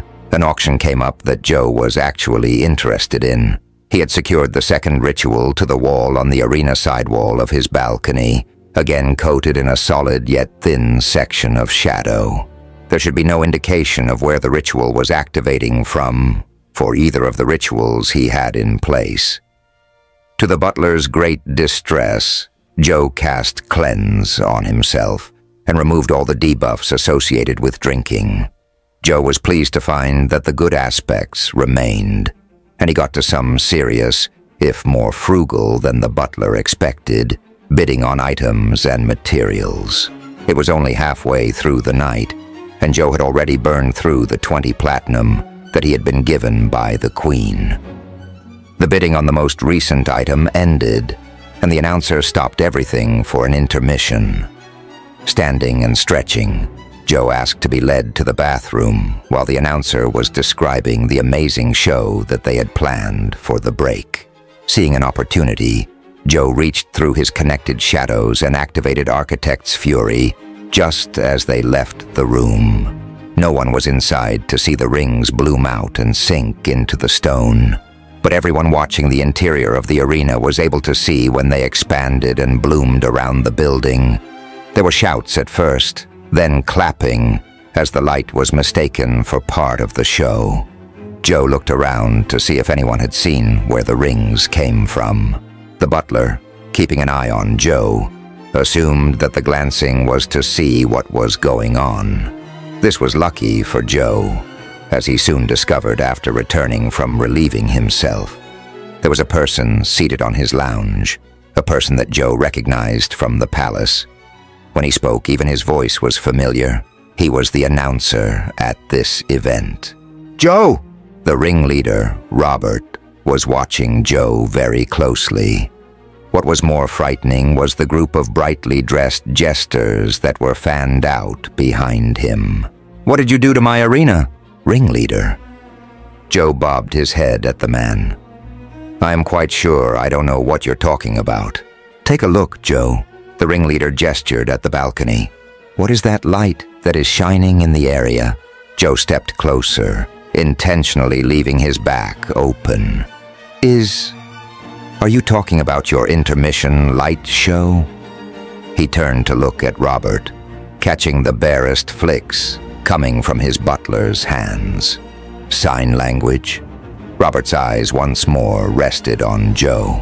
"I do hope you don't try to do something foolhardy. I've been keeping an eye on all of the things you've been buying, and each of them is a potent component for various powerful spellcraft, items that have a very small chance of appearing in the world. In fact, the Tiger Lily titillation you won recently has less than a 1 in 10,000 drop rate. I'm sorry to say that I'm not sure what you're accusing me of." Joe looked around at the silent people in the room. "Are you not happy that I purchased what I did? I certainly don't want to cause offense. I came here because I knew how rare the items were, and I came prepared to buy." Robert's eyes flicked to the side, and Joe saw the butler sign 50, and another that must have meant platinum. "Seriously? How rude." Joe kept his mouth shut and simply waited. When he turned back to fully face the ringmaster, all of the creepy jesters were gone. He hated that people could do that around him. "As far as I can tell, you've done nothing wrong." Robert stood and looked Joe dead in the eyes. "However, you will be under close observation for the remainder of your stay. We will assess at the end whether you are invited back. I can only hope that I am. As you stated, another place to find all this doesn't exist elsewhere. Joe replied coolly. Now he was going to buy everything that he could, just to make his innocence appear realistic. He should have really brought less money. Robert stalked out of the room, turning back just as the ritual finished and the lights vanished. I do wonder what that was. Have a pleasant evening, Mr. Joe. You as well. Joe sat down, intentionally not looking at the dangerous man who was likely in charge of a large group of assassins. This night was not going as smoothly as he wanted it to, in some respects. But it was going far smoother than he had expected. He stood from the couch, sighing as the door closed. He started walking around and looking at the various tapestries in the room, touching a few of them and getting very close to others. Butler, you don't think that I've been doing anything wrong, do you? Sir, of course not. I've been here with you. Whatever he was going to say was interrupted as a swarm of jesters barged into the room, grabbed all the tapestries from the wall, and inspected them before leaving. They took the art with them. I shan't touch anything else. Joe kept a stricken, faintly enraged expression on his face at all times, as he sat down stiffly and waited for the fighting to continue. Skill gained. Acting. Novice 7. You are really bad at acting, but somehow that fact is helping you right now, leading to a high initial skill level. Plus 1% chance. For your acting to be taken as you intend it to be taken, where N equals skill level. A new skill. How long had it been since he got one? Only a few days, actually. Still, he seemed to be getting fewer recently. Then again, he had been branching out less as well. The fights resumed, with the creatures winning the next 3 battles in a row. This meant no auction, but that was fine with Joe. The next few hours passed swiftly, and Joe dutifully purchased goods and items. Then something appeared that he really wanted. Ladies and gentlemen, the announcer, the ringleader, spoke to the crowd. We have just gained a new item, an injection. For those of you in the know, this is a legendary ranked potion, 1 rank below a concoction. Now, this injection has been appraised to provide a 15-point boost to intelligence. There were appreciative murmurs from the crowd, but the next words stopped them. This particular injection does have a few side effects that may seem unpleasant, but a day or 2 of seclusion is no matter for such a distinguished crowd. Firstly, the injection creates in the user a nearly irrepressible urge to hug whoever or whatever they see. This will last a full day and isn't normally an issue. A pause. The other side effect is a 12-hour-long loss of bowel control. As I am sure you all realize, this particular combination has unfortunate possible repercussions. We will start the bidding at 10 platinum. Joe couldn't believe what he was hearing. So what if there was a messy consequence? Why was no one bidding? Noble pride. Yes, everyone knew that whoever bought this would have no bowel control, and so would everyone else. Joe bid on the injection and waited. Every time someone else bid on it, the price only raised a small increment. Joe waited until the ringleader started to count down and raised the bid. He was given a legendary potion for just under 16 platinum.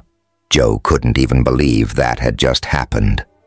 The small bottle arrived in his room, and Joe shook his head.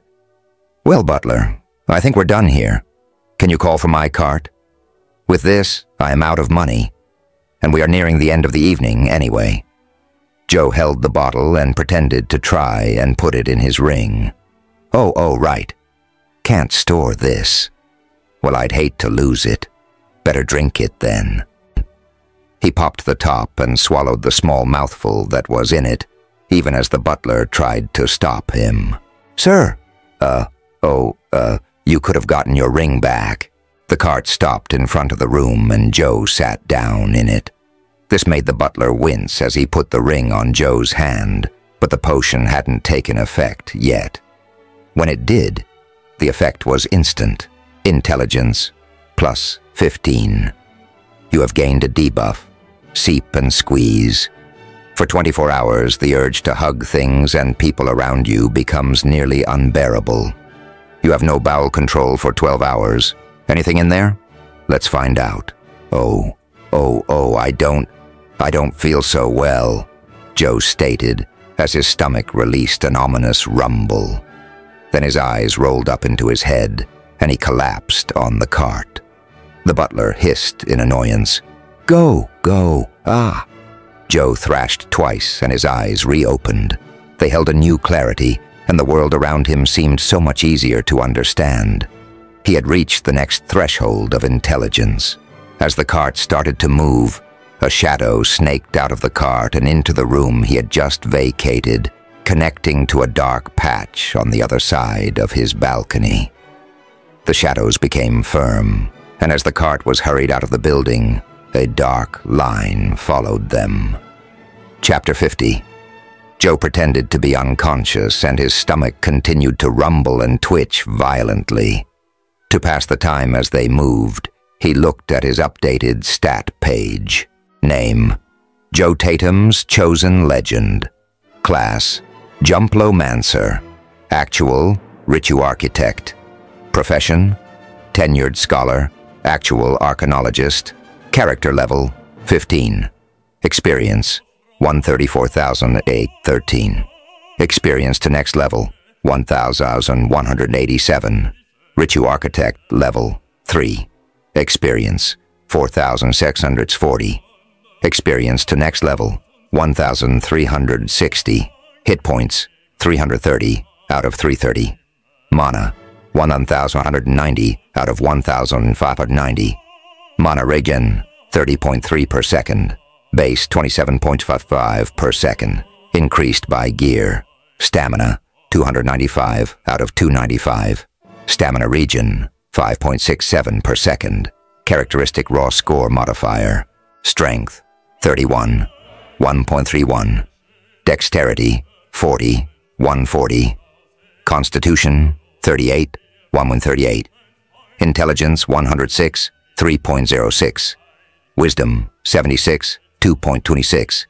Charisma: 31, 131. Perception: 60, 210. Luck: 30, 130. Karmic luck: 0. The first thing he saw was the 3 in his intelligence modifier. If he went with a direct translation, that is, the average IQ being 110 back on Earth, did this mean that he would have an IQ of 336.6? His brain was on fire, and his thoughts were zipping along at a rapid pace. Now, he didn't feel smarter, but he was able to clearly think about multiple things concurrently and process them at the same time. This was gonna help his spell casting tremendously. He could already tell. Now they were getting near the exit. It was time to make his move. Joe lurched into a seated position.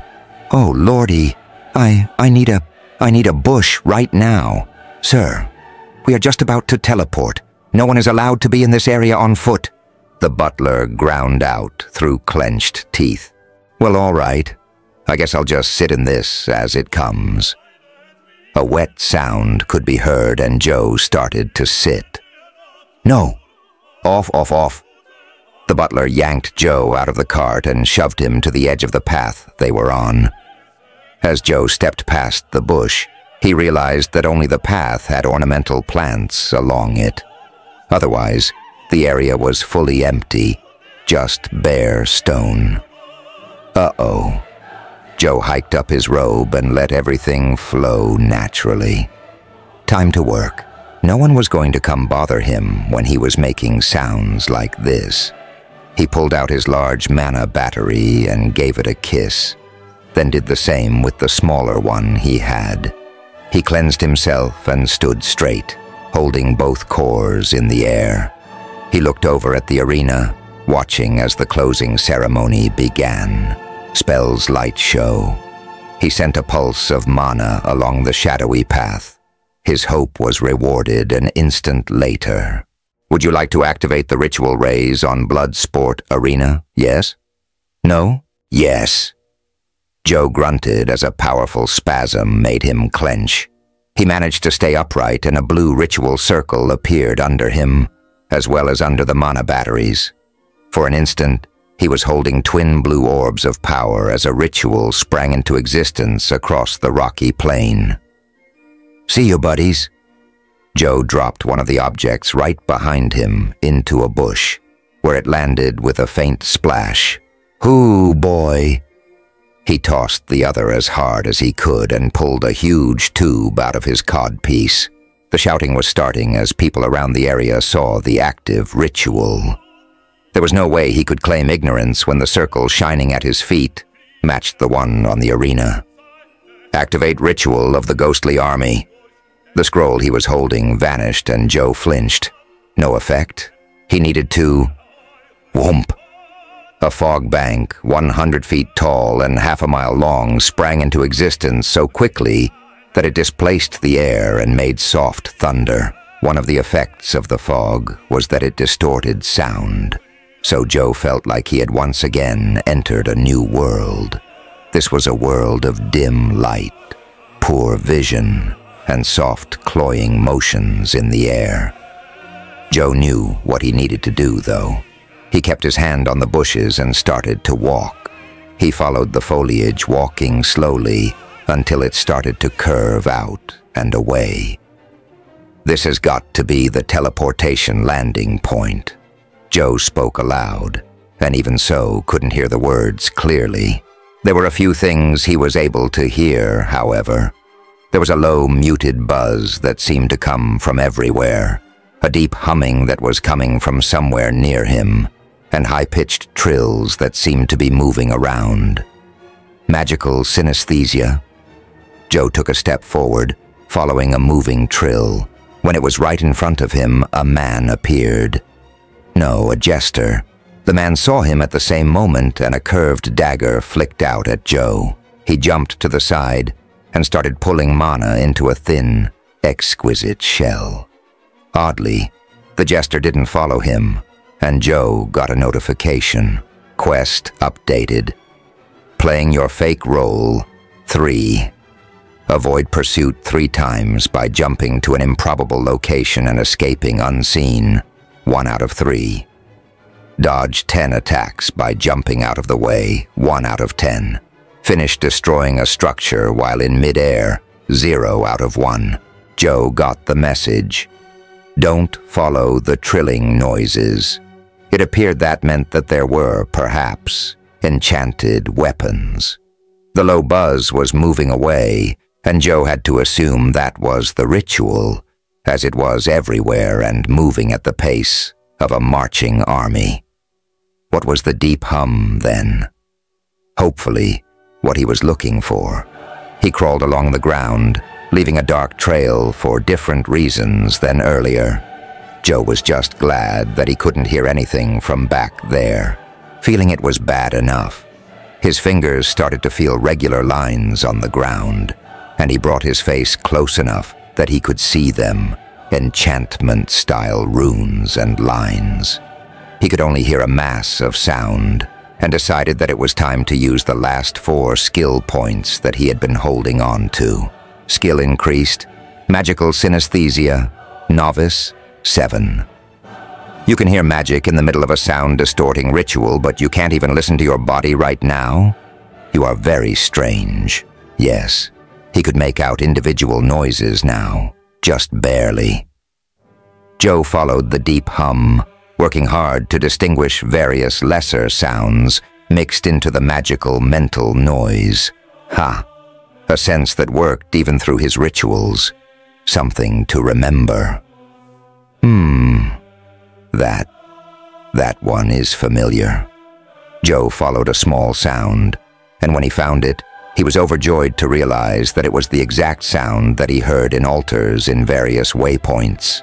All of this, the huge enchantment that acted as a landing pad, was also that the zoo could replicate the same ability the fast travel system had.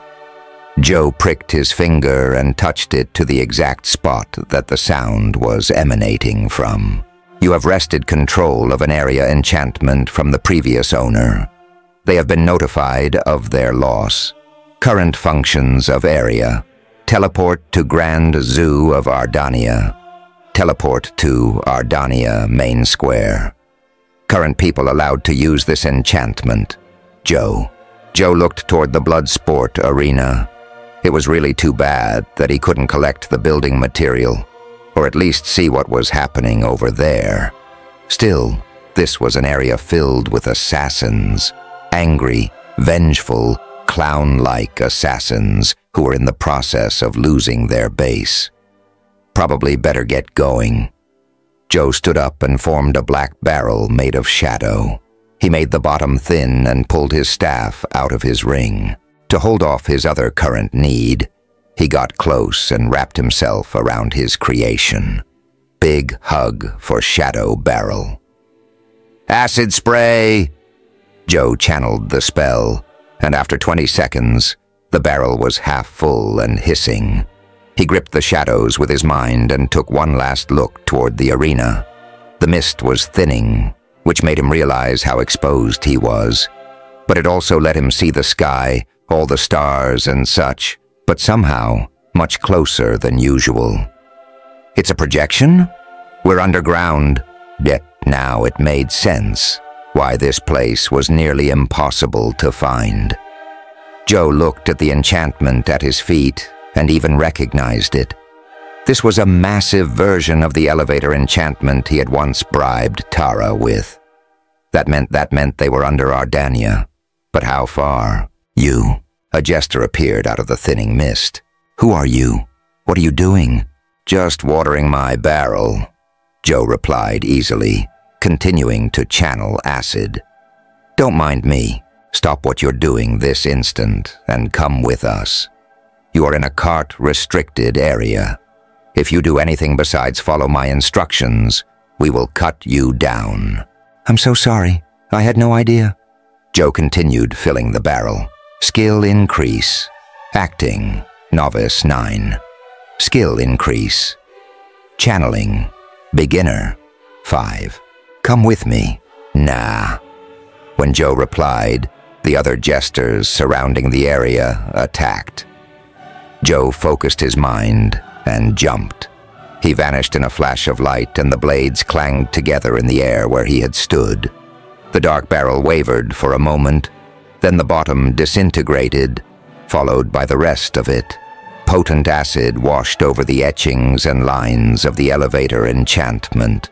The acid, combined with a bonus 5% armor penetration, managed to score and pit the strong enchantment so badly that it was unrecognizable within moments. In under 10 seconds, the enchantment sputtered, flashed, and failed. Just like that, an assassin's guild, a black market, and a collapsing arena full of nobility and wealthy lawbreakers were trapped in the depths below Ardania. Epilogue. 12 hours after fleeing for his life from the Bloodsport arena, Joe sat in the waiting room of the palace. He had jumped in place for as long as he could while the ritual circle remained around his feet, and he had gotten lucky enough to be in mid-air as the ritual finished. Then he had waited until the first effect of the injection had worn off, but he was still in an extra huggy mood, and so was trying not to push himself to see the king just yet. Cleanse had been a constant companion, but there had still been mishaps on the way here. Joe shook off the thought and looked over the notifications he had gained. While he had the ability to go into the throne room if he pushed it, there was no need to rush. Better to wait until they were ready for him. He decided to look over the messages that had appeared over the last few hours, alternatively wincing and smiling. You have a characteristic that is 2 thresholds above others. Look at the full listing of debuffs that this places upon you here. You have reached 100 points in intelligence. Mana becomes more plentiful for you, and each point of intelligence is now worth 15 points instead of 12.5. An area enchantment you control has been destroyed. Outgoing teleportation functionality damaged beyond repair. Your reputation with the Grand Zoo of Ardania has decreased by 10,000. New reputation, 11,300 buddies. Blood feud. All members of this faction will attempt to kill you on sight. Quest updated. Playing your fake role. 3. Avoid pursuit 3 times by jumping to an improbable location and escaping unseen. 1 out of 3. Dodge 10 attacks by jumping out of the way. 1 out of 10. Finish destroying a structure while in mid-air. 1 out of 1. Class experience plus 500. The positive messages made him happy, but Joe had serious misgivings about each of the negative ones. He took a deep breath and started with the listing of debuffs.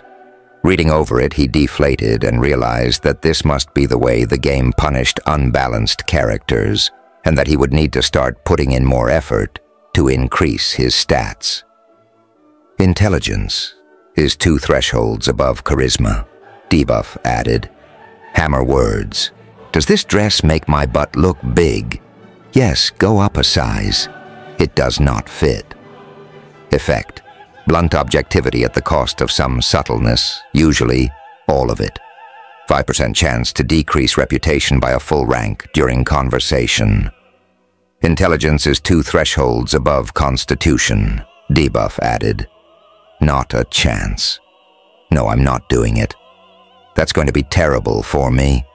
Get someone else or actually pay attention so we can do this smartly. Effect. When planning something, there is a 5% chance that you will realize that it is a terrible idea beyond redemption. Intelligence is 2 thresholds above dexterity. Debuff added. Risk assessment. Based on my knowledge of candelabras and swing ropes, you are an idiot, and I'm not doing this. Effect. 10% chance of not making dexterous decisions when there might be an easier option. Intelligence is 2 thresholds above luck. Debuff added. I know better. Little Joey would soon learn that he did not, in fact, know better. Effect. 1% chance to make a terrible decision. Intelligence is 2 thresholds above strength. Debuff added. Calculation drain. Overthinking so much that you've determined that while you can hit and do damage, you missed your chance to do so. Less chance of making an attack rather than missing one. Effect. Minus 10% speed of action decision. Yeesh. Joe looked over the various things that he had going against him right now and gulped. Right. I need to get everything under the threshold of 50 above it before I get wisdom to 100. I bet that would add a whole slew of additional debuffs. Wisdom plus 1. Ugh, my stats are trying to kill me, Joe yelped, jumping to his feet. At that moment, the door to the waiting room opened and a royal guard stepped in. They are ready for you. No other words were spoken on the subject, and none were needed. The guard looked down at Joe, somehow managing to tolerate the arms that were wrapped around his waist. Sorry, I have a debuff on that makes me want to hug. I know there was a reason they sent me in. The huge guard sighed and listened intently. Indeed, he could hear light snickering. Resist it, shape up. The royal court are waiting. Joe pulled back, somehow managing to resist the compulsion. I'm good. Let's go. They walked into the throne room, which had as many people as when Joe was here on trial. The place was packed. Joe was guided to the open dais, and the guard pulled him along to make sure he didn't stop and hug everyone. By being held in place, he managed to look at the royal couple without charging at them for a hug. That just wouldn't go well. Joe Tatum's chosen legend. The king's voice rocked the room, leaving everyone slightly dazed. You were given a mission by the crown to infiltrate a dark cesspool of danger and villainy. In doing so, you may have provided a great service to the kingdom. Quest complete, black to purple. After finding the unique building, you managed to 1. Create a blueprint for the kingdom to use. 2. Destroy the building, but failed to. 3. Secure a way to and from the location without outside assistance. Rewards. 2 objectives completed. Rewards. 1. Record remains clean. Previous wrongdoing expunged. 2. Act of nobility recorded. Tell us what happened in as much detail as you are able, the king ordered. Joe launched into his story, and as he spoke, the tension in the room mounted, reaching dangerous levels. I see. You say that this place was constantly frequented by the nobility? Inhales deeply. Interesting. Also, you failed to secure a way to and from the location, but did manage to make the trip one way. In so doing, you may have managed to capture even more lawbreakers. Interesting indeed. We will be doing a full accounting. The Queen spoke into the still air. All members of the nobility above the age of minority are to present themselves before us within 24 hours, or be stripped of their title, hereditary inheritance, and be declared criminals until such a time as they have paid their debt to the kingdom. The room shook from all the angry voices that spoke out against this proclamation. The royals let the commotion continue for a moment. Then the king stood. Just like that, everyone was forced into stillness. I see. So none of you are confident that your heirs are not trapped in a pit full of unsanctioned assassins, in a tax-evading black market that has been preventing the kingdom from gaining rare and necessary resources? How about this? If any are certain your people are innocent, feel free to join me when I send everyone else away. For everyone else, 1/5 of your estates will be taken by the kingdom to make up for lost taxation through a black market. If you agree now, your heirs will not be charged, or worse, when the area below is reclaimed. A noblewoman stood and spoke against the pressure. Your Majesty, you would beggar us all, punish us for the deeds of the few, for what our children might be doing. Yes, the king and queen responded in sync. The king nodded at Queen Marie, and she stood with a wave of stifling power that made the others choke on their words. It seems that you have forgotten what your position is, and what our role is. The king and I lifted you into the positions you currently occupy. We allowed you to stand as equals amongst yourselves. We were not forced to do so. As you did not earn your positions, it seems your greed overcame you. You forgot why we exist. Perhaps you found that the power your title granted you was your right. You are very wrong. The king stepped forward to stand alongside her, and the stifling effect multiplied. Others would gladly stand to take your place, and you will decide now if it is time for you to vanish so as not to cause us issue going forward and into troubled times. A noble house that calmly allows the kingdom to be cheated is no friend to us. A replacement for your positions can always be found. Joe was doing his utmost not to move or draw attention. No need for people to remember who brought attention to this issue. The king finished with a growl that made glass crack. You are all dismissed. The locations that allow for entry into the backstage of the zoo are now under heavy guard, and anyone attempting to enter the area will be seen as a felon by the crown. You have 10 minutes to choose your path into the future. Believe in the innocence of your heirs and let them take the fall if they survive or forfeit 1/5 of your holdings now. Another thing, Queen Marie caught everyone off guard with her words. We now hold firm with a person's right to work their craft. We now find that all monopolies and agreements forcing people to work for them to be against the law and null. Guild systems, colleges, and unions have been grabbing power that is not theirs to hold. All people are freed of their obligations. This will be put into law tonight, and by the morning will be in effect. Prepare yourselves. The change we have longed for is here. Let's hope we all survive it." Joe was pulled into a side room, and he gave the king a hug. King Henry looked at him with some discomfort. "That's strange, but it has been some time since I've gotten a hug.